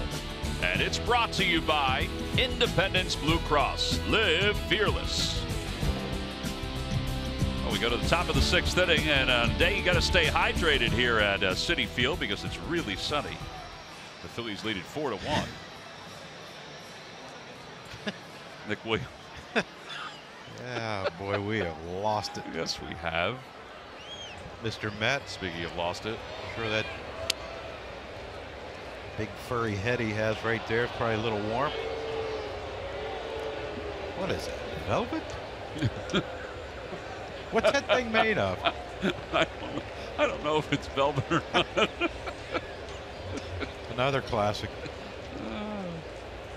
Nick Williams leads it off and waves at a changeup, and it's a. I'll put that under the classic. Coming to America. Yeah, where would you put it? Wow, I mean, it's not Dumb and Dumber. 0-1 to Williams. Williams is 1 for 2, a single and a run scored, and he lined out. Christmas or vacation and Christmas vacation. But that's it. Vacation in Europe or whatever. Right. That one was awful. I would agree European with you on that. vacation. That was awful. But the first 2 I'd put up there. 0-2 pitch to Williams. He threw him 2 changeups in that at bat, and really those were the best changeups that he's thrown today. For some reason. I mean, you take away the 1 inning, they pretty much shut us down, but luckily we got the 4 of it. Yeah, you're right. That's a good changeup with 2 strikes. You have to be a little bit expanding your strike zone a little bit. And we knew coming in that Nick Williams will strike out. Anyway, you see that there, fastball in, and he had a good swing on it. And I just, you know, sometimes you can prey on the not very smart game plan of whoever puts it together. It is surprising sometimes when you see the fastball coming in to Maikel Franco. He wants another one in. Now, that one was too far in, but you know, it's a few more inches. That's a pitch he can handle. Yeah. Like what did Montero see that he wants to pitch him in?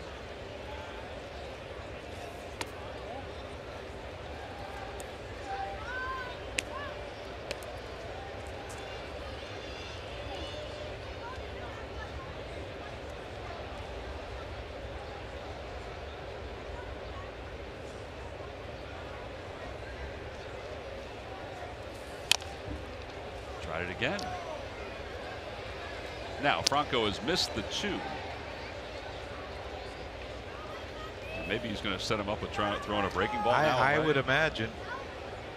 I mean, that's the thing. He took the 1-1 or the 1-1 breaking ball. He took it to get the 2-1. But with 2 strikes, will he lay off of it?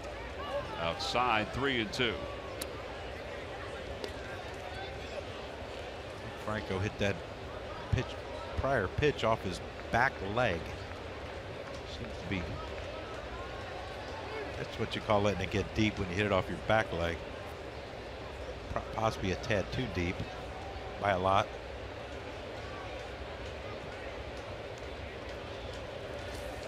Ball 4. Good. Franco draws the 1-out walk. And that brings Ty Kelly up. We are 4 days away from the first of 2 Xfinity fireworks shows at Citizens Bank Park after the Pittsburgh Pirates game, which is a 6:05 first pitch on Thursday, and Friday against the Padres, a 6:35 first pitch. Go to Phillies.com for more information and to purchase your tickets.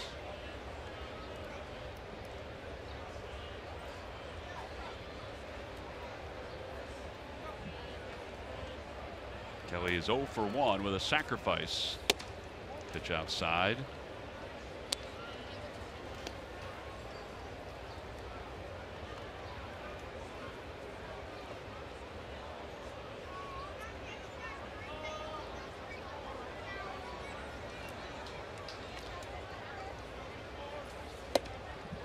One ball and 1 strike. That was a hanging slider. Yeah, that's you know, I know early in the count you get ahead, you don't want to, you know, give yourself up with a breaking ball. You know, you're setting fastball, try to do some damage, but you know, that's such an easy pitch to hit in that hole between first and second. You know, for a left-handed hitter, I mean, that ball's rolling, you know, you just roll over your top hand and you're hitting something in between there. Not that, you know, we're not, you know, with Franco's speed, it might not be a first and third, but it's a base hit.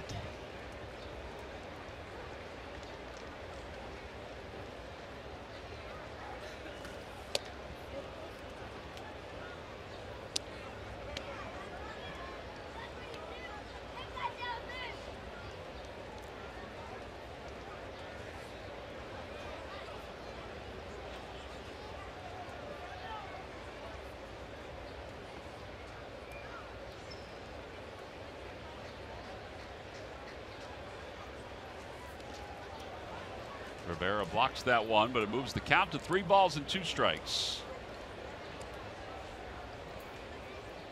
Well, Pete's been aggressive. How aggressive is he going to be with Franco over there, though? With Knapp on deck. Yeah, I would think he would stay. The 8th hitter coming up next, and Andrew Knapp. Be too easy to pitch around him if Kelly doesn't walk. And ball 4. Back-to-back walks now for Montero. So Knapp is up with runners on first and second. Dan Warthen's coming out. Let's get a big hit right here. Add on. All right, so Dan trots out to talk to his young right-hander. Knapp is 1 for 2 with an RBI single.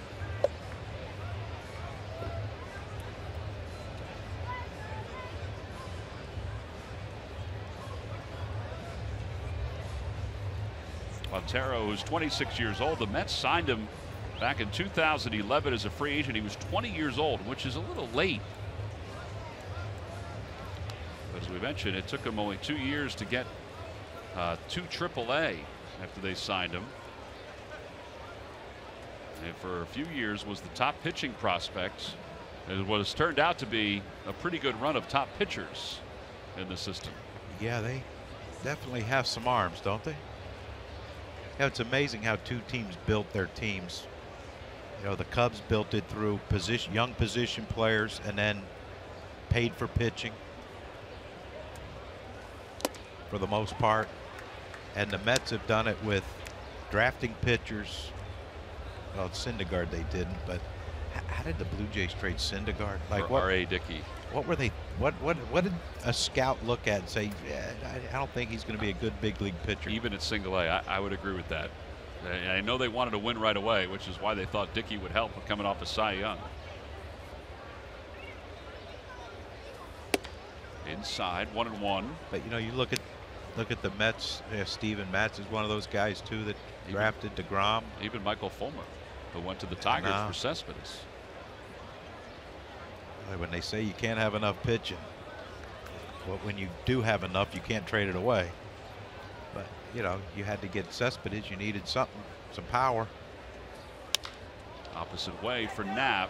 Cespedes on the run toward the line, makes the catch, and the runners will advance back.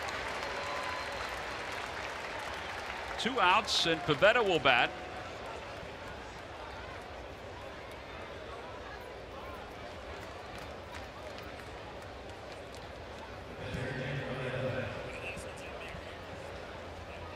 Pivetta is 0 for 1. He's mentioning something to Jesus, the home plate umpire. I hope he's saying, hey, I didn't mean to walk off the mound on you. I promise you that won't happen again.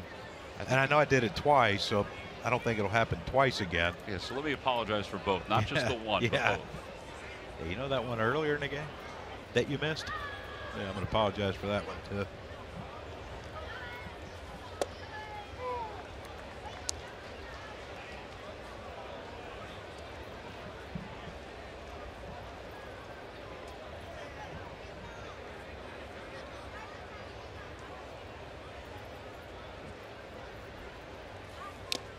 Back-to-back breaking balls, and it's 0-2.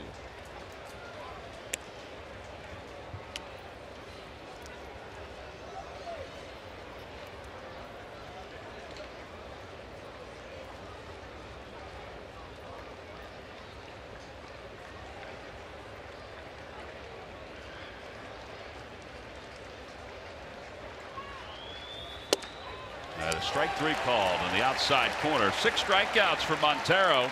No runs, no hits. The Phillies leave a couple here in the top of the 6th inning. We'll move on to the bottom of the 6th. The Phillies up 4-1.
Baseball is brought to you by Toyota. Find your favorite model today. Toyota, let's go places. By McDonald's, introducing the new signature crafted recipes at McDonald's. I'm loving it. And by your local Chevrolet dealers. Home half of the 6th inning. It's 4-1. Phillies on top. Top of the order is coming up for Nick Pivetta. So it's the 3rd time through now for Pivetta. He's allowed just the 1 hit. That was the home run to T.J. Rivera. Every time a Phillies pitcher retires, the opposition 1-2-3, which Pivetta's done twice today. Comcast will make a contribution to Phillies charities. Phillies baseball is brought to you by Xfinity. Xfinity X1 will change the way you experience TV.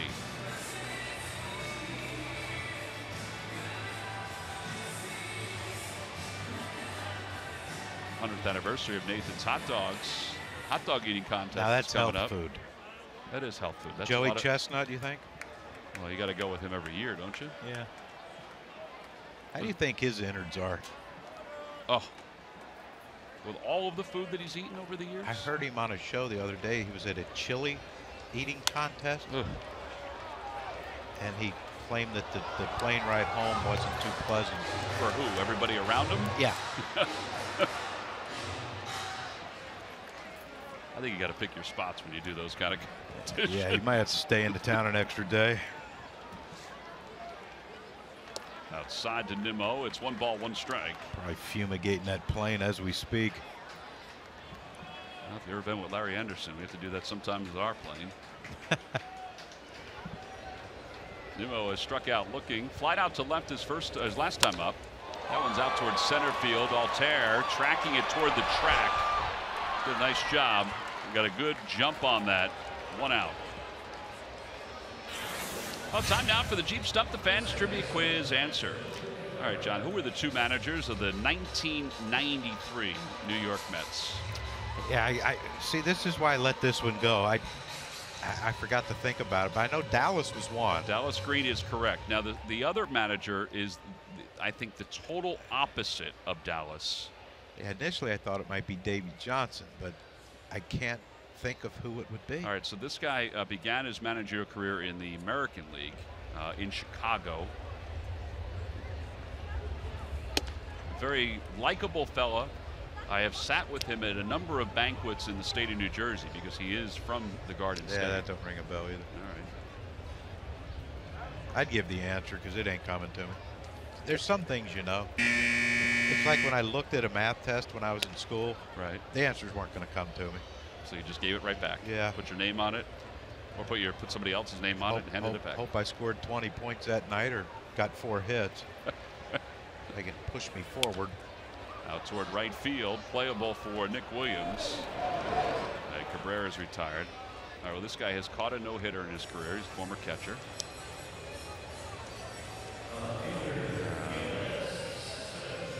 A very good college player at Rutgers University.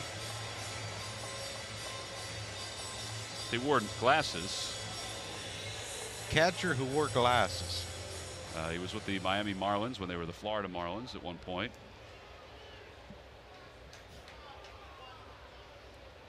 The likable, affable Jeff Torborg. Oh, that's right. That's right. Log back onto Phillies.com and find out if you're the winner of a Phillies prize pack. I hate that. I should have known that. I should have given you better hints. Well, I mean, we played how many games against him? You'd think I'd know who their manager was. Well, you were just thinking about Dallas. Well, I mean, I always thought that the manager wasn't going to get me out or hit a ball to me, so I figured I didn't need a good scouting report on him. 0-2 pitch coming to Cespedes, and he rockets one foul down the left field line. All right, so you probably want to throw a different pitch this time. I think I'd go fastball in on his hands. Oh, that was just a spinner. That thing didn't have any break at all to it. He does throw the spinner again. Better one. Yeah, a lot better one. That's what I mean. This is different. You know, quite possibly in AAA, that's a swing and a miss. I mean, that's the difference between a lot of big league hitters and is that they can live to see another pitch. Swing and a miss at a 95-mile-an-hour fastball. And the side is retired in order here in the 6th inning. Pivetta has been strong through 6. He's allowed only 1 hit and 1 run. We will head to the 7th. It's 4-1 Phils.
Time now for your Delaware Valley Honda dealers game summary. And the Phillies scored 4 in the 2nd inning. Maikel Franco helped it along with a 2-run double. Nick Pivetta has been the rest of the story. 4 strikeouts, 1 hit over 6 innings. As we begin the 7th, the Phillies lead it 4-1. Daniel Nava will lead it off. Let's go, boys. Add on. I don't feel comfortable with just a 3-run lead.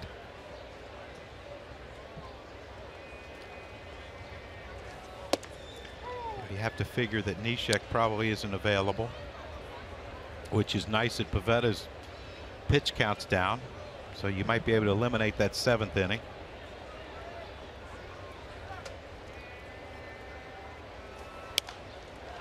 Hector hasn't pitched since Seattle. Yeah, Hector is available, Pete said today. And Benoit should be available. And Benoit will be available. He only had the one, I think he threw 1 pitch. They get the 1 out. It was a good one, though.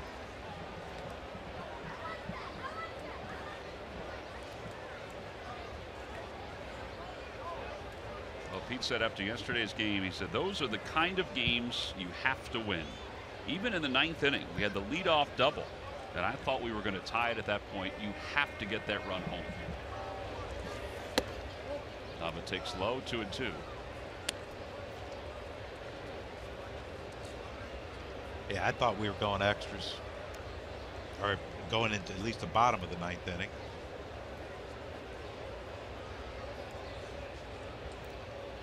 Couldn't get the runner over, couldn't get him in.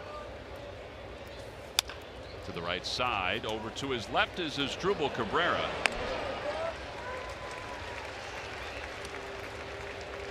Sunday, July 9th, will the Phillies take on the Padres. It's the Hers Kids Retro Pullover Jacket for children 14 and under. Go to Phillies.com for more information and to order your tickets. I need the biggest one they got. We will scout that out for you. I won't be there. Well, maybe. I don't know. If not, one of us will put it on and stretch it out for you. Or I can just come get it, wear it home. That'd be. Galvis bunts foul, and it's 0-1. Make that kid's large adult X. I don't know if they have those things aren't. They don't have stretchability. I think they're more the pullover, the plastic pullover league. I think they'll be a big enough one. Just based on last year's, because last year's was as popular a giveaway as we had. Well, they're nice looking. Really cool. But some older kids were wearing them. Ground ball, foul. Freddie doesn't get many days off, does he? He doesn't want many days off either. How about Montero and what he was able to do after the 30-pitch second inning? Yeah, he threw 21 in the sixth, but beyond that, it's been pretty economical.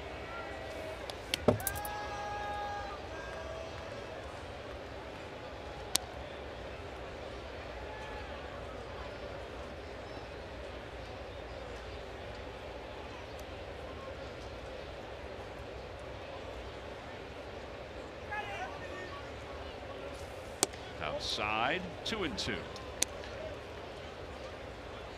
had a rough day so far today. I'd like to see one little base hit. Then steal a base, score on an Altair double. Opposite way, and there is a base hit for Freddie Galvis. Pop it the other way. He'll hold up at first. So 1-out single, and here is Altair.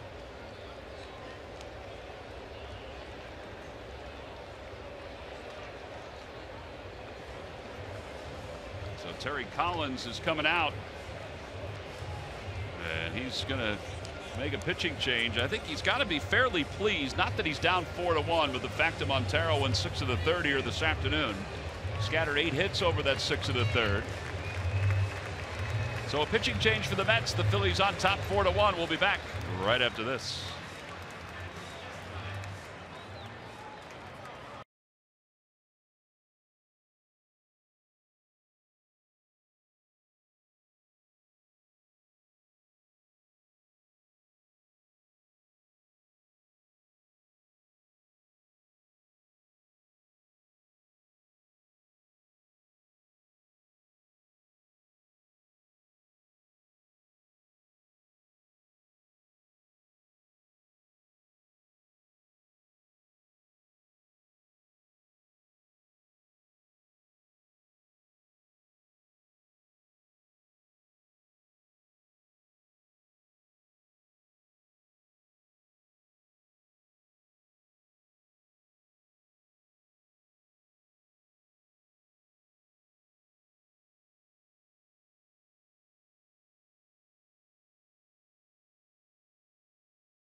Join the Phillies for our annual Salute to Veterans celebration presented by Toyota on Tuesday. It's the Phillies and the Pirates, a special 4:05 first pitch.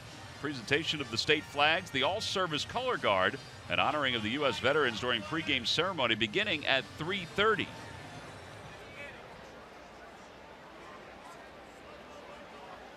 All right, so the Mets have made a pitching change as with 1 out here in the top of the 7th. Chase Bradford in his 3rd game overall. Looks like he's done well. There's a lot of zeros. 2 innings, 2 strikeouts, 2 walks. A bouncer over to 3rd, flagged down by Rivera. That's a heck of a play. If he didn't get that, I don't know if they would have gotten Freddie Galvis at second base. No, Reyes had no shot of getting Freddie at second, or for that matter, Aaron at first base, and that went from the potential of having a big inning to now it's, you know, that ball took a high hop, and T.J. Rivera, like, he caught it behind him and quick getting it out, getting Freddie at second. Yeah, that had potential because Tommy's swinging it good. Right. That had potential to be a big inning if that ball gets through. Tommy takes strike one. It's 0-1.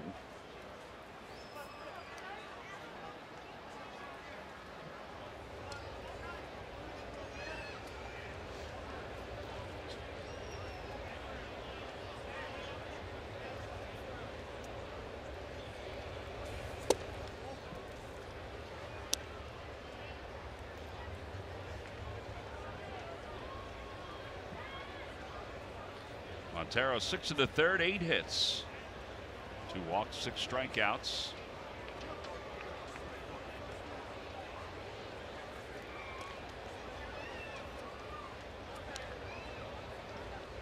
Aaron would pick one and go here.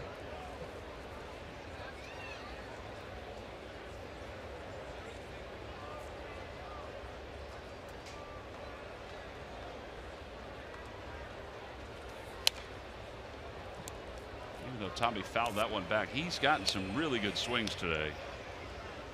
He has, and that's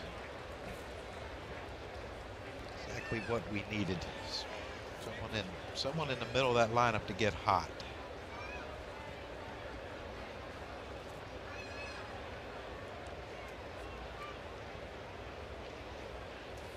Swing and a miss.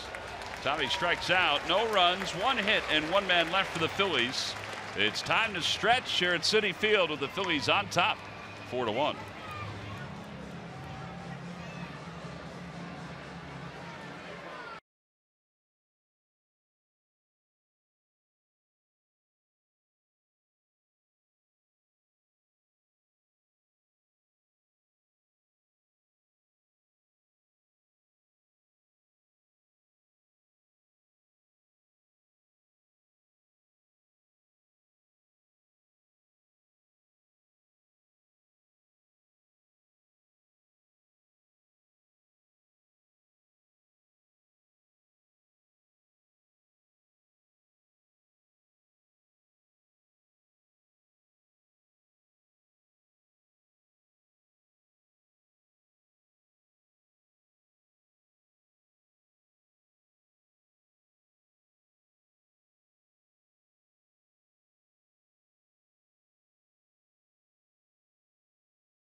Top of the second inning.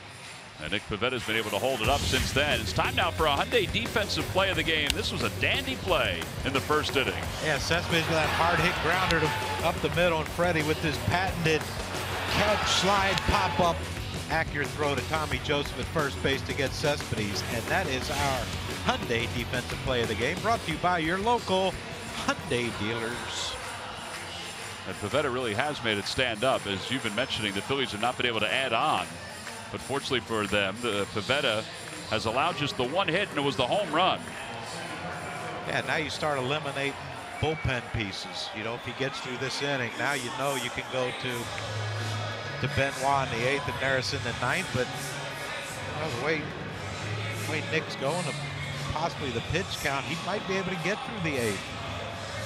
Well, think about the Phillies' starting staff. Since the 15th of June, the starters have an earned run average of 3.70. They're averaging 6+ innings per outing, which is way better than it's been the last couple of years. Yeah, that's a beautiful sight right there when you scan the Phillies bullpen. It's the 7th inning and they have no one up, and the boys just have their feet up on the fence. Jay Bruce takes outside as we begin the home 7th. It's a nice bounce back game too for Pivetta, considering he just went 2 2/3 his last time and allowed 6 earned runs. 1 ball, 1 strike.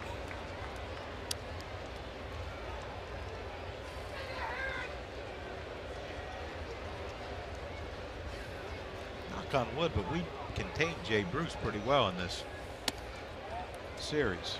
And Cespedes. Well, and considering what he has done since the start of last year, he's always been good against the Phils, but 365 since the start of last year. 2 series against the Reds. Ground ball foul, and then of course when he was traded over here to the Mets.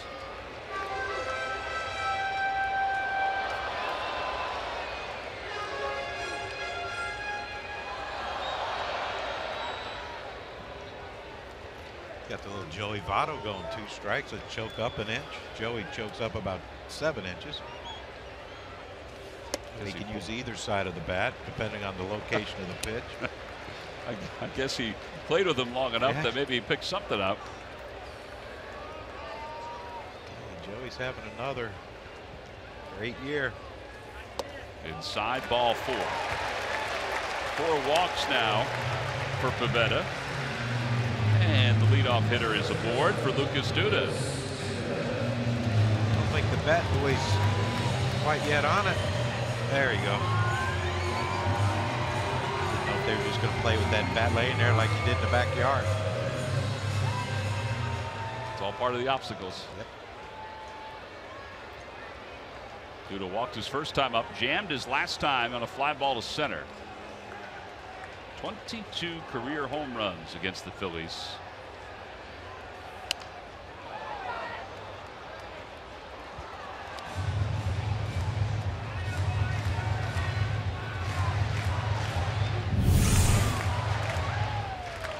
Right down the chute. Yeah, that's center cut. Sometimes when the ball's directly down the middle, I know some pitchers try to pitch Tony Gwynn like that. Like I said, by the time he decided, should I pull it, should I hit it the other way, he was late. Grounder to second, or rolled over. Home run leaders for the Mets. Darryl Strawberry with 252, and the way things seem, he's going to maintain that lead because David Wright, I don't know if he'll ever be back. Yeah, that's a sad thing too. Such a good player, good leader on this team. Inside, 2-1. Well, they may start stirring now in the Phillies bullpen.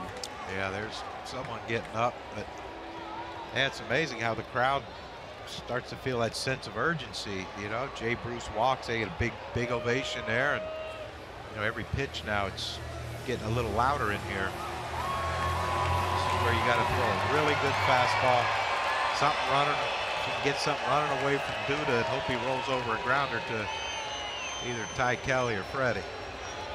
Or Tommy, we'll take that too. Second time today, he's gone 3-1. The first time he walked him.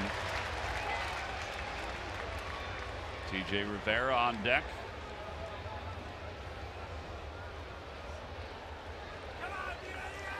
T.J. Rivera has hit a homer already in this game, so he don't want to see him up with 2 guys on. They only have 1 hit. Only 1 hit, that's it. That one right there, the home run by Rivera.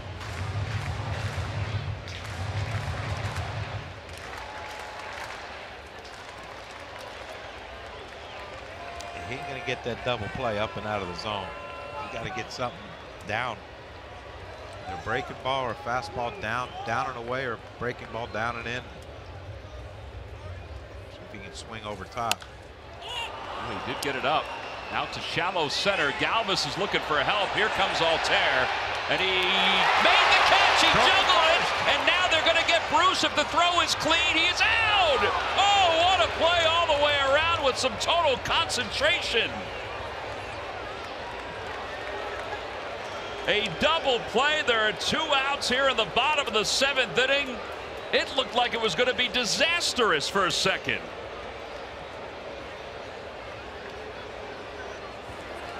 And by the way, even if Tommy Joseph had not gotten to first base on the tag, Duda got in his way, and I think they were going to award the double play anyway. Look at this, off his shoulder, and he catches it.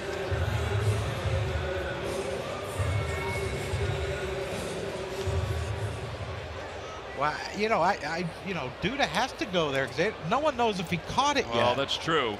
And Jay Bruce was caught in no man's land. I mean, that might be a better safe than sorry. You know what? If he drops it, they get the force at second, but there's still only 1 out and a runner on first. Now, 2 outs, a little more convenient for Aaron right there. Wow, this is an incredible way to finish up this 7th inning for Nick Pivetta. The crowd was jumping, and Lucas Duda skied one to shallow center field. Galvis couldn't get it. Altair finally came in. It hits off his glove, pops off his shoulder. He then makes the catch, keeping total concentration, and then turns the double play.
You buy your local Ford store. Check out every new Ford car, truck, and SUV crossover at buyfordnow.com today. We all know that Aaron Altair is athletic. I don't know if athleticism has a lot to do with that, but total concentration does. Maybe it does. Hand-eye coordination. Yep. But that was a huge break for the Phillies.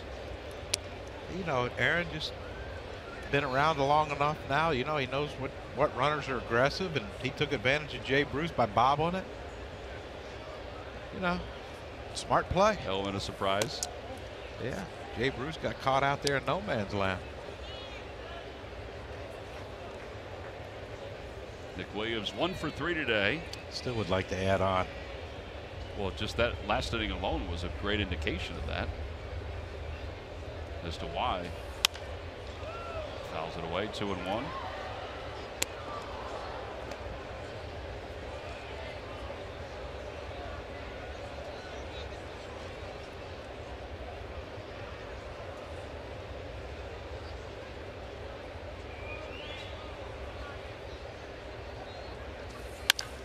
Hot shot back through the middle of base hit. And Williams has his 2nd hit of the day with a big aggressive turn around first. Yeah. Well, that play by Aaron Altair was so good at the end. It's our GMC Precision play of the day. Yeah, look, it hit the glove, hit the shoulder, rolls around his back, down his arm, into his glove. And then Freddie yelling, go to first, go to first. Double play. Jay Bruce caught out there in no man's land. Nothing he could do. But pretty precision play by Aaron Altair. You don't think his heart was racing at all when that was happening? Oh, yeah. That ball hit him like eight different spots. How about another first for us here in New York? First multi-hit game for Nick Williams. That's a good point. 4 hits overall in the series now for Nick. Did he steal a base? He has not stolen a bag yet. Might as well get one of them too. Mets are thinking that. Just think he can get a little bit bigger lead off Bradford. The way he sets up with his left foot, like toward the third base, it takes him longer to get to, just a split second longer to get his throw over to first. Does that make sense? Yes. Yeah, and he is quick. So with all that plus his speed, he can react and get back. Yep. He can get a little, maybe a half a step more. He's already got a good lead. I mean, real good lead. He got so good a lead we can't see Lucas Duda. He's there though, I promise.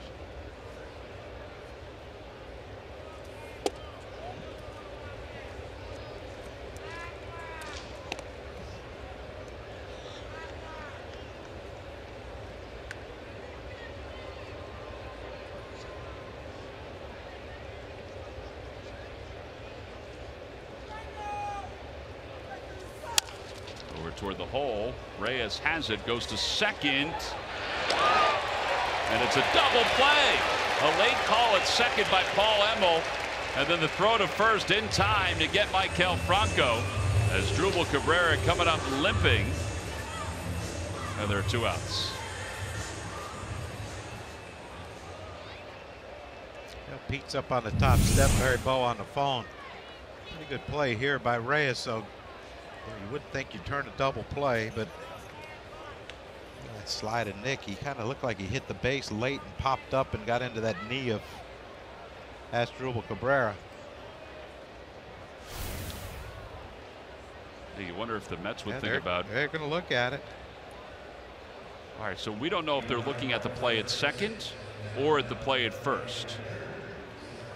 I would assume it'd be the play at second. So, and now Paul Emmel is going over to ask Terry Collins, I think, if he's going to challenge the slide rule. If he's safe at first, you want to challenge the slide at second, because Nick kind of popped up on Cabrera. Popped up and rolled, yeah. So, if we deem this to be safe, do you want to challenge? I'm sure Terry still wants to know about the tarp going on yesterday, but I mean, it was a late slide by Nick, which is smart, but you see how he pops up past the base and kind of gets, completely accidental. Nothing, no intent. Franco's safe. And Franco is safe. So we might get a double challenge here if they call Franco safe, which they should. The easiest thing for the umpires to do is say, yeah, let's call Franco out so we don't have to go through another one. But, we got to get it right first. All right, so now Paul Emmel is coming over to talk to Pete Buchanan.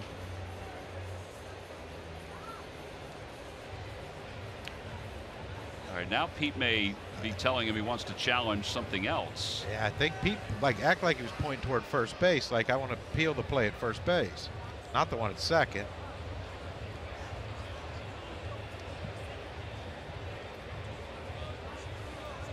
All right, so Paul Emmel's to your left, and Quinn Wolcott is to your right. God, that Quinn Wolcott looks like a kid, like he's still in high school. Yeah, he and Scott Barry both, the third base umpire. They got a little youthfulness to them. Wow. Well, out with the old and in with the new. All right, so we're assuming that there are a couple of different things they're looking at here. Here's Franco. We think Franco's safe at first, even though he's looking for the baseball. Finds the bag. Ball is just now arriving into the glove. Yeah. So we're assuming he's safe at first. Yeah, and then I got a feeling Terry Collins is going to go out and put his hands over his ears like he's putting earmuffs on and say, we want the slide rule at second checked out here. Because of this right there. Right that there. Little roll, even though it's inadvertent. Yeah. And they're supposed to use common sense, but it was against the rule at second base where you cannot roll, and that's technically a roll. Again, 2 years ago, wouldn't have mattered.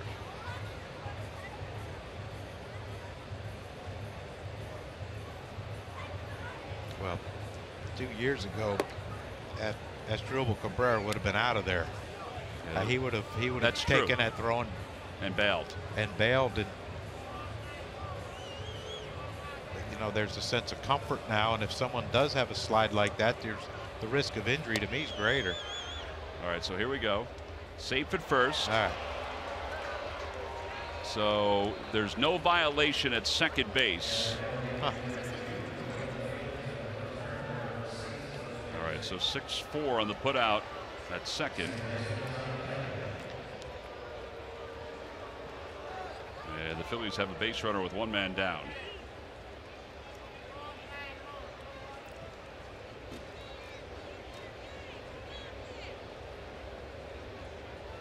And Ty Kelly is the hitter. Kelly is 0 for 1.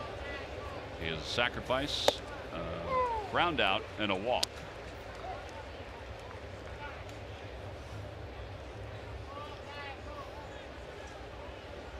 And just from a housekeeping standpoint, that is a crew chief review requested by the manager, which is why Emil went over to Terry Collins and asked him. You know, otherwise, you know, Terry Collins would have to initiate it if it was his choice to review it.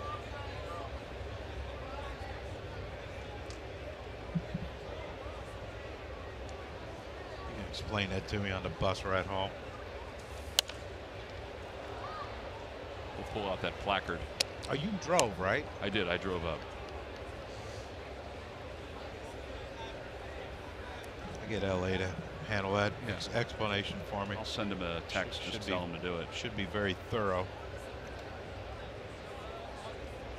Now we bring it out. Off the hands, out toward left center. And Nimmo will make the catch. 2 outs. Time to get updated on what's going on around baseball. Here's Greg Murphy. All right, Tom, it's our unlimited baseball break presented by T-Mobile. The baseball that Pete Rose hit for his record-setting 4,192nd hit was sold this weekend at auction. The price, well, $403,000. Of course, hit it off the San Diego's Eric Show back in 1985, and it broke Ty Cobb's record at the time. And the Pirates making some news today. Clint Hurdle telling reporters that when Starling Marte comes back from his suspension from performance-enhancing drugs, that he will not be the Pirates center fielder. Andrew McCutchen is going to stay in that job. He had lost that job at the beginning of the season, but now he is back there and a much better offensive player while playing in center field for whatever reason. So McCutchen is going to stay in center field, and when Starling Marte comes back, which is at midway through July, he is going to be their left fielder. So they've made that decision already, guys. Yeah, and I think Marte is probably still a better defensive outfielder than McCutchen at this point, even though McCutchen, you know, has been a Gold Glover. But I think there's 2 reasons. I mean, this is my opinion as to why the Pirates are doing it. A, you know, Marte has been out all year, and McCutchen's been there every day, so why move him? But also, I think McCutchen is still a trade candidate, and it may be more valuable to trade him as a center fielder than one of the corner outfield positions. Yeah, but it's also, you know, good to know that if you want to trade McCutchen, that you have a. No one's there. Knapp trying to beat it, and he does. That's his second hit of the day. You know, getting back to McCutchen, though, it's you know, it's valuable to other teams to know, like, you know, wait, we need a corner outfielder. He can play them, right? If he has to. Watch his play right here. You know, I don't know what. Bradford went for the ball, and then once he went for the ball, I mean, you have to understand it. That's Lucas Duda fielding the ball. So let's make the assumption that if he's fielding the ball, no one's at first. You got, I mean, as soon as that ball looks like it's going to get past, you just got to let go of the, you know, let the ball go and go to first base. But we'll take it. Yeah, Brock Stassi now will pinch hit for Nick Pivetta. And he's late on the first pitch, fouls it. Look out, Murph. Woo! You should turn around right now and thank somebody for mishandling that ball. Oh, coming in again. There we go. Oh, They're going to get me sooner or later. Murph, that is what they call an ugly finder. Really? That baby's chasing you. Yeah, they say the ball will find you. There you go. Not even a thank you from them for what the heck? Oh, yeah, boy. Line drive, base hit into center field. Franco around third, heading for home. Nimmo's throw to the plate is off the glove of Rivera. Run scores. And it's 5-1 Phillies on top. Rock Stassi comes through with an RBI base hit.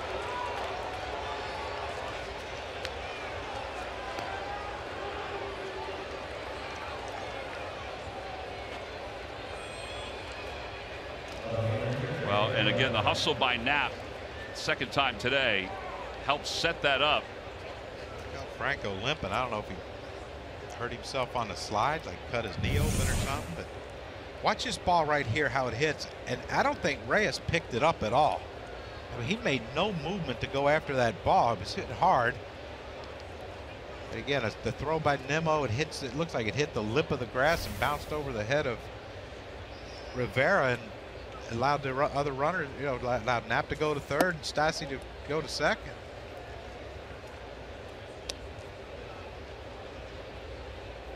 Well, 2 more would be nice, wouldn't it? Absolutely would. Nava today is 2 for 4.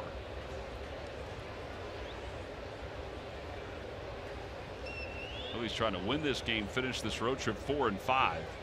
They have 3 one-run losses on this road trip.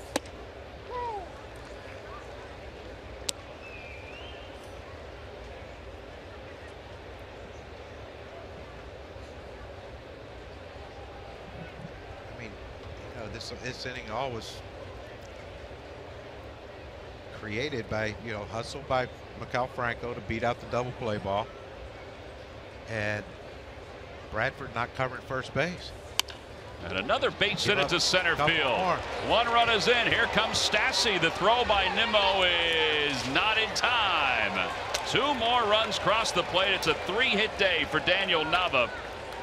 The Phillies now lead it 7-1.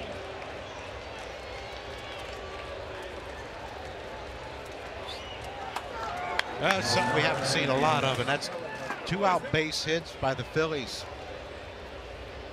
especially on this road trip. But this is good. This is add-on. Hopefully this game is put out of reach. But Daniel Nava leading off, like I said, he gets on base, he drives in runs. In the hustle, taking extra bases on throws, which Brock Stassi and Andrew Knapp did. Now Nava does it on the throw home from Nimmo, and they're running the bases well, they're hustling, they're playing hard. But to me, everything is predicated on your leadoff hitter. When your leadoff hitter has a good day, you're going to score runs. And Nava with 3 hits. 3 hits and 2 RBIs. A double switch coming for Terry Collins here at the top of the 8th.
Presented by Cure Auto Insurance. Marshall Harris, Tommy Green are standing by. They'll talk about the Phils' explosion of 7 runs on 12 hits. Also, how dominant Nick Pivetta was today through 7 innings of work. He only allowed the 1 hit and the 1 run.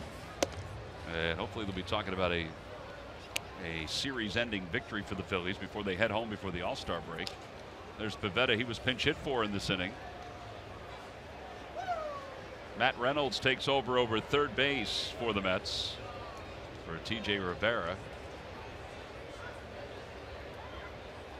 And Neil Ramirez is the new pitcher. One hit given up by Pivetta, and that was the home run by T.J. Rivera. But the add-on runs, I'm sure there's some comfortable. Got a little less stress down in the Phillies bullpen or dugout and bullpen. Yeah, because I mean we talked about it. Just look at the way the top of the seventh, or excuse me, bottom of the seventh looked when they got the leadoff batter aboard. Yeah, the fans now are. I think they even forgot they're forgoing their sugar snap pea things or whatever it's called. I think those folks may have left. Oh no, they're still here. Yeah, I'd run from them too. The snap peas. I don't even know who you're talking about. You keep looking down there like, oh yeah, they're eating. I don't know who they were. I wouldn't recognize a sugar snap whatever anyway. 2 balls, no strikes to Galvis. And Freddie pops it foul out of play. 2-1.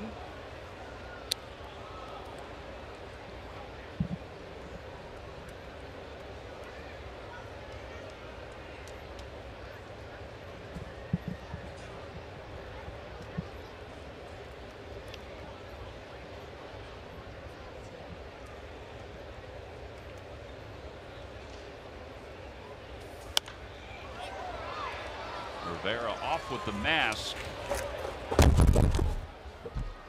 And that's back beyond the screen as he runs into the speakers. That was what the static was? Or microphone, I guess.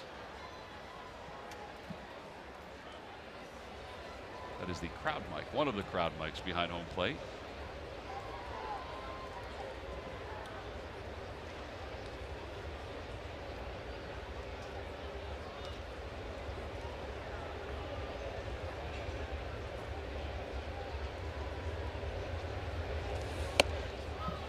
And Galvis strikes out, and that wraps up this productive 8th inning for the Phils. They score 3 more times here in the 8th inning. Daniel Nava's 2-run single capped everything off for Nick Pivetta. We'll head to the bottom of the 8th.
One hit today for the New York Mets. That was the home run by T.J. Rivera, who's out of the ball game. Joaquin Benoit will be the new pitcher for the Phillies. Benoit will take over here in the bottom of the 8th inning. By the way, the East First East this season, the Mets are 1 game over 500 against the rest of the East. The Phillies are 14-18. The Nationals are 7 games over. Now they've got 3 games coming up against the Mets this week, and You know, the Mets before today's ball game were kind of targeting that series and the importance of it.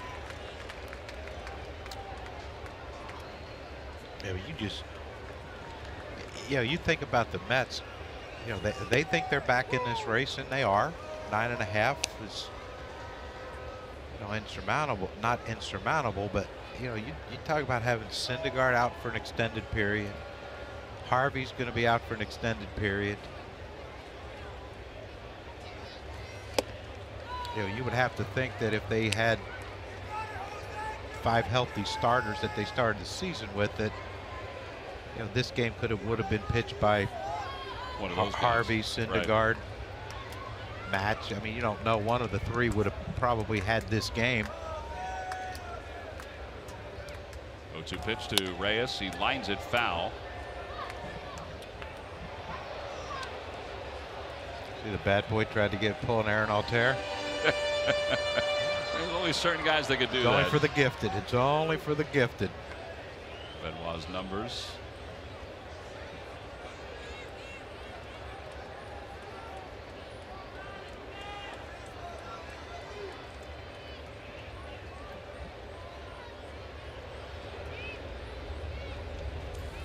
Back toward the middle, flagged down by Benoit.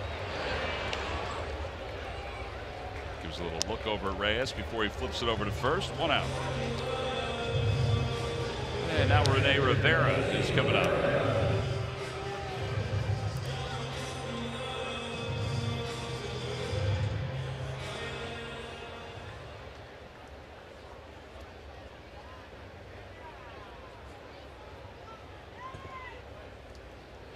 For 1 with a walk.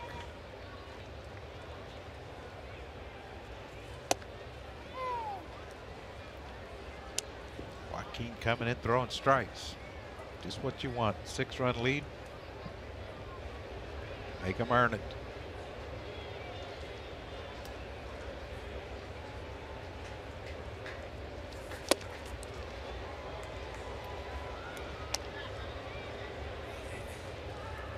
He swung so hard, looked like his thumb guard came off.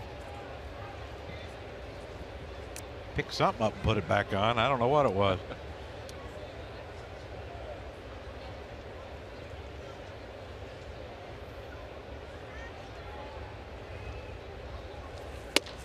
Runs it upstairs. 1 ball, 2 strikes to Rene Rivera.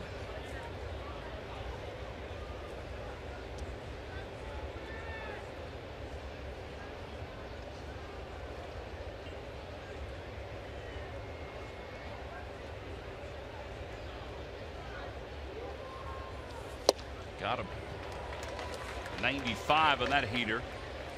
5 strikeouts today for Phillies pitching.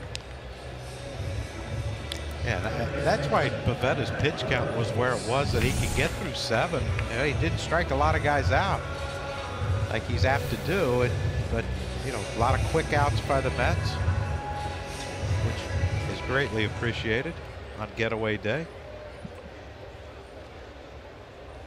Now that we've determined it's sugar Pete things aren't healthy for you, and when it's cheesesteaks are. There's no such thing as mostly sunny. So we've solved a lot of the world's problems today. Glad we can help out people. A sun-drenched day.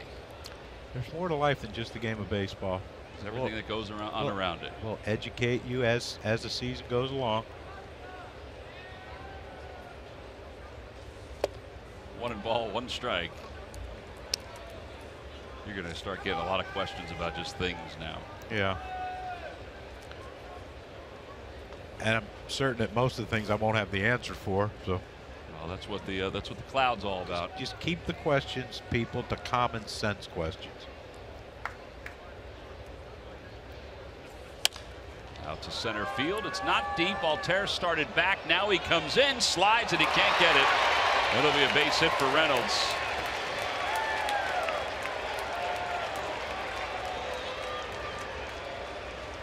Aaron was totally fooled on the way that ball left the bat. At least it seemed that way. That's a catchable ball. Yeah, I'm not sure he's picking up the ball real well out in center field. I mean, you see him right there. His first two steps were back. Then he planted, tried to read it. By then it was too late. Yeah, that's one of those balls that, you know, one step back and then immediately forward you can get. But once he took that second step, it was too late. It's only the second hit today for the Mets. And Nimmo 0 for 3. He tried to hold up, but he went around, and it's 0-1.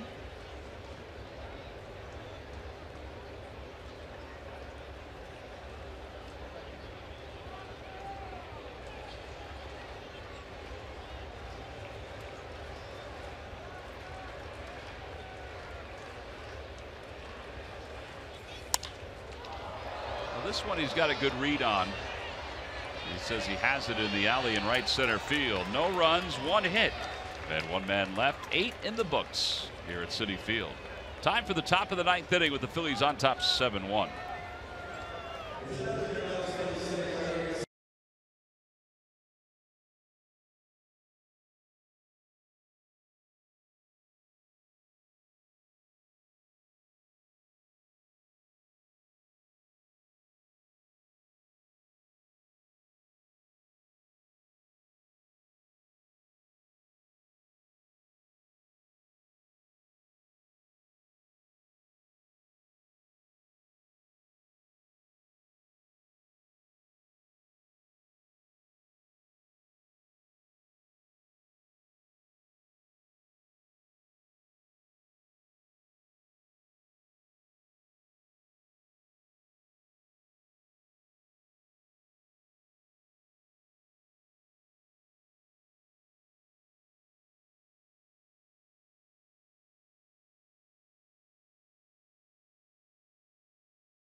The 9th inning on top 7-1 as they wrap up this road trip, a road trip in which they were 3-5 coming in.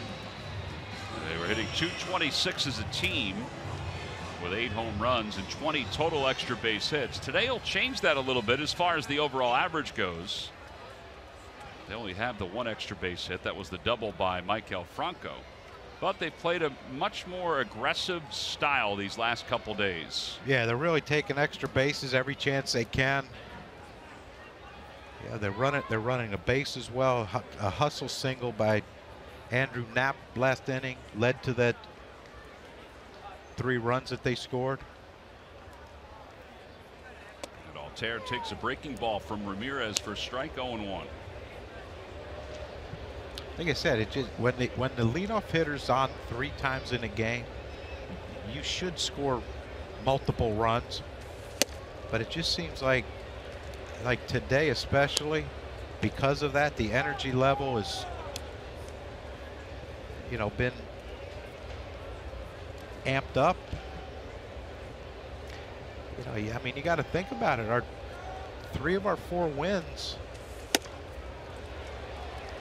3 of our 4 wins on this road trip, if we hold on to this one, I'm assuming we will. But 3 of our 4 have been with Daniel Nava leading off because, you know, he gives you good at bat. He gets on base. You know, look, is he going to steal bases? Probably not. But if he gets on base 3 times, that's fine. It's not like we're going to lead the league in stolen bases anyway. Not at this point, no. We better hurry. We got a long way to go. We got a lot of ground to make up. But you probably can't have him there every day, but you can have him there 3 or 4 times a week. Inside, 1 ball, 1 strike to Tommy Joseph. Tommy, at this point last year, 74 games in, 76 games in, 17 home runs, 34 runs batted in. This year, he has 14 home runs, 42 runs batted in. His average is a little lower at this point. Well, you remember the start he got off to. I mean, there was A lot of concern. a lot of concern that, you know, maybe he needs to go back to AAA and get some at bats to get.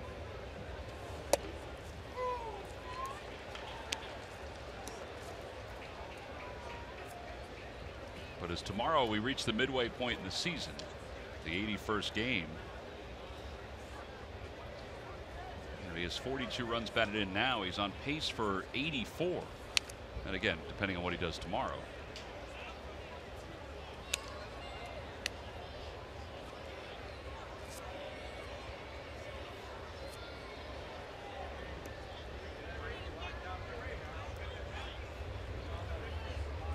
Two and two to Tommy Joseph.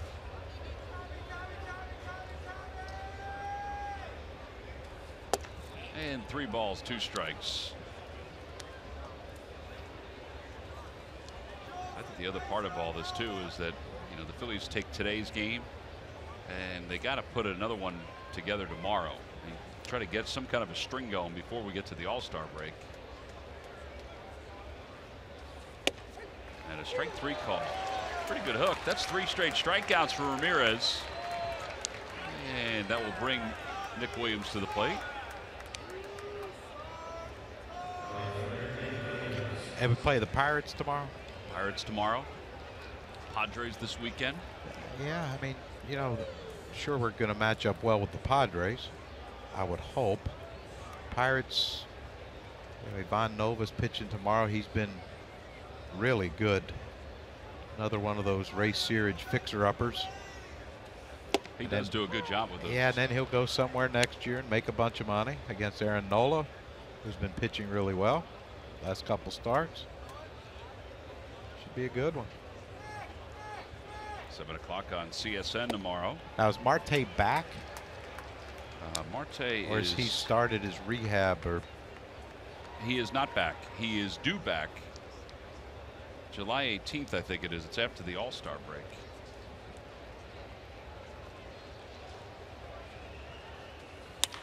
Fly ball center field. Going back on it is Nimmo. That's carrying out toward the track. And the side is retired. 1, 2, 3 go the Phils here in the 9th inning. Still a pretty good day offensively for Nick Williams and the Phillies. We'll head to the bottom of the 9th.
Here in New York City, 7-1 Phillies over the Mets. And when this one is over, so is the road trip. And back home go the Phils for a 4-game series against the Pirates Monday at 7:05. John, as you mentioned, Nova versus Nola in that one, 7 o'clock. On Tuesday, Jameson Taillon and Mark Leiter Jr. will get the baseballs. That one is at 4 o'clock on July the 4th. Garrett Cole and Ben Lively on Wednesday night, 7 o'clock. And then on Thursday, At 6 o'clock, fired by the fireworks, Chad Kuhl and Jeremy Hellickson pitching for the Phils. It's 7-1 here, but this one's not over yet. Well, let's hope that Hector Neris can take care of that, get it over with quickly as he pitches the bottom of the 9th inning. Yeah, me and Murph got some bonding time on the bus back. You guys are going to both take a nap, I bet. Ground ball back off the glove of Neris, and what would have been an easy out turns out to be a base runner.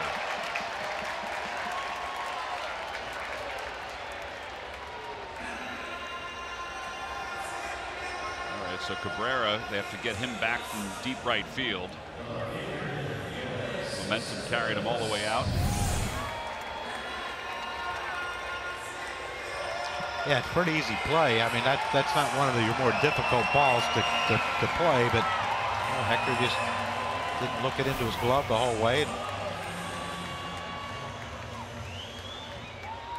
Cabrera has something wrong with him. He just now finally arrived back at the first base bag. And here is Cespedes. Cespedes is 0 for 2 with a walk today. Struck out his last time. Pivetta went 7. He allowed just the 1 hit. He had 4 strikeouts.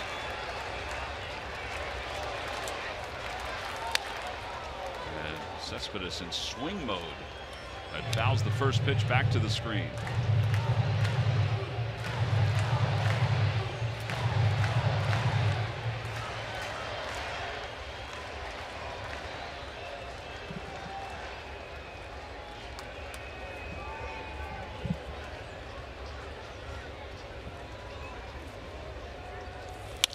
Line drive caught by Franco, who quickly flips over to first. And 1 away here in the 9th inning. A heck of a play by Franco right there to get this first out of this 9th inning. Makes it comeback for the Mets a little harder. By the way, the ball that Cabrera hit, they have changed.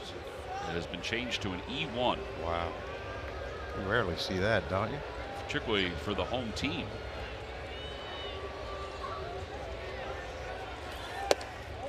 Jay Bruce takes inside. 1 ball, no strikes.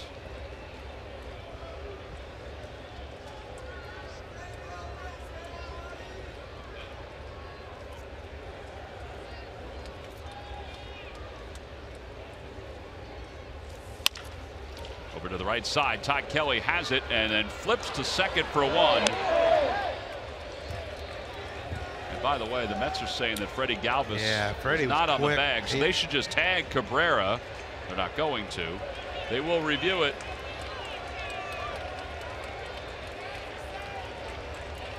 Boy, you would hope not 7-1.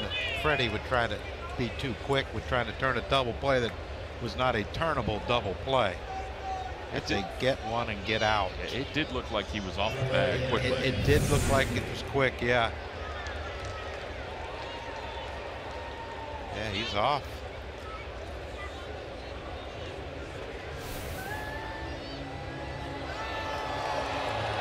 All right, so Paul Emmels having New York take a look at it. Now Freddie was looking up at the big screen here, and when they showed it, he just put his head down. Started walking toward first base. I don't know why this should take that long. Yeah, he's off.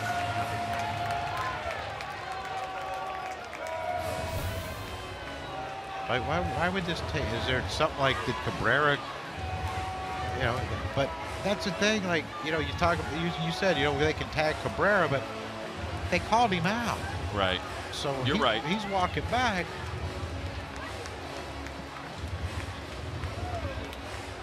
And he is safe at second, so it'll put runners on first and second.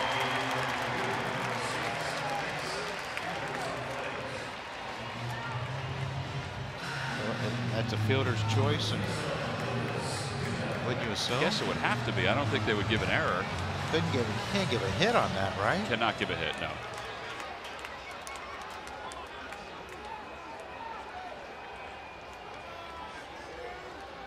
You give an assist to Ty Kelly, I would think. As Duda takes inside. It is an E6. Fielder's choice. E6, 7th or 6th error of the year for Freddie Galvis.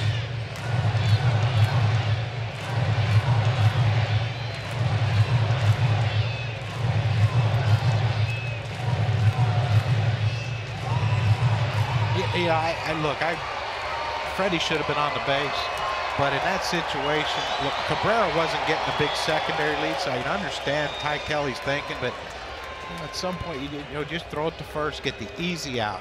Play to the scoreboard, get an out, get an easy out, and that should have been. Like I said, Freddie needs to stay on the base on that. He knows it, but yeah, I'm not making excuses for Freddie, but that's, when you're ranged that far to your left, just take the out at first. Make it 2 outs and a runner on second.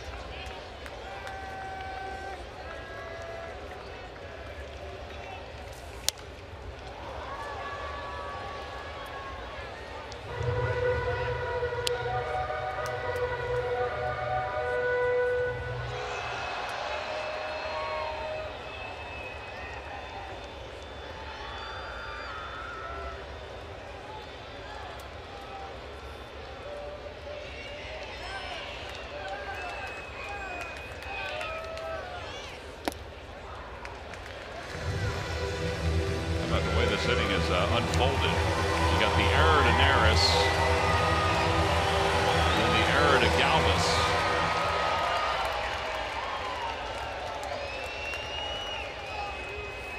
You probably should have been having quality time with Larry Anderson at this point.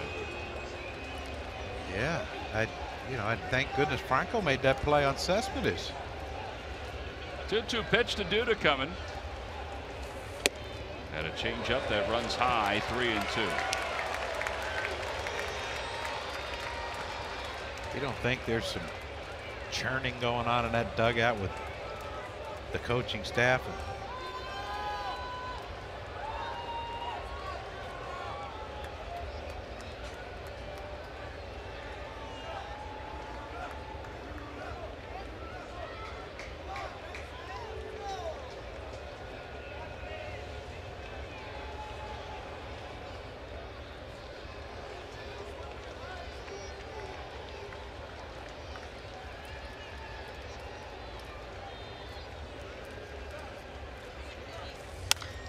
Down the left field line. That'll slice out of play.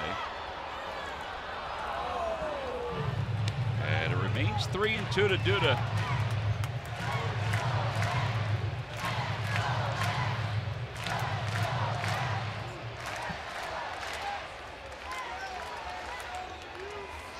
Keep throwing him strikes.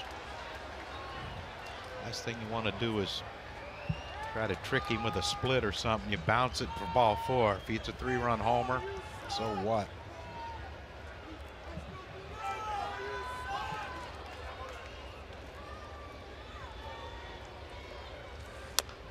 He did throw the split and he almost got him with it, but he tapped it foul. That was ball 4.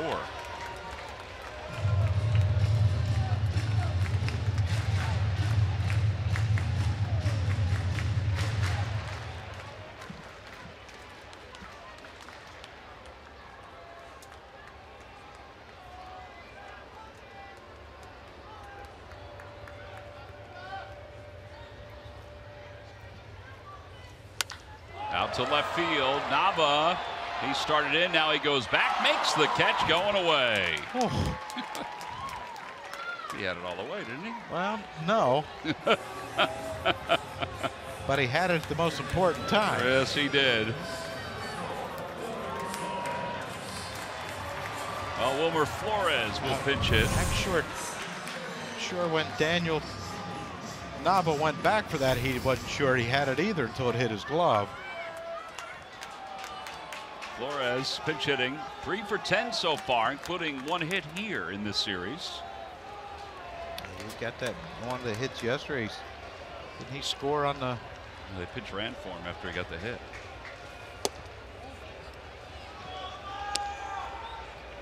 That's right, with DeGrom.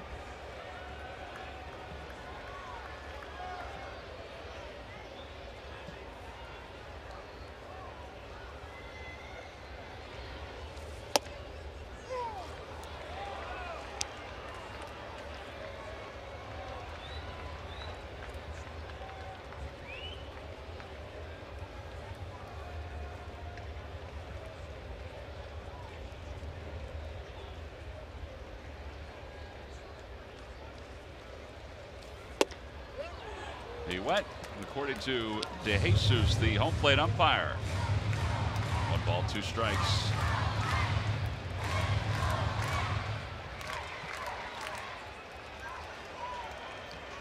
Come on, Hector.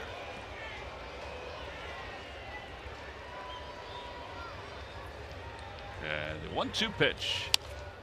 And he fouls it back to the screen. Phillies have so far supported your keys to today's ball game. Aggressive. They've done that. And win one. They're getting close to that. They're 1 pitch away, hopefully. And not playing in a 1-run game. Hopefully. Yeah, no kid. Tell you what, if it gets to that point, I could check out. If they score 5 runs in this inning to get to a 7-6, I'm done. I think Pete wants more splits being thrown by Hector. Got him with a fastball up and in, and the Phillies have won the final game of this 3-game series, 7-1 over the New York Mets. Well, Daniel Nava had a big day. He finished with a couple RBIs as the leadoff hitter for the Phils, and 3 hits overall. Phillies overall had 12 hits this afternoon in this game. Pete Buchanan has not been the best of road trips, but they certainly finished it up in a nice way.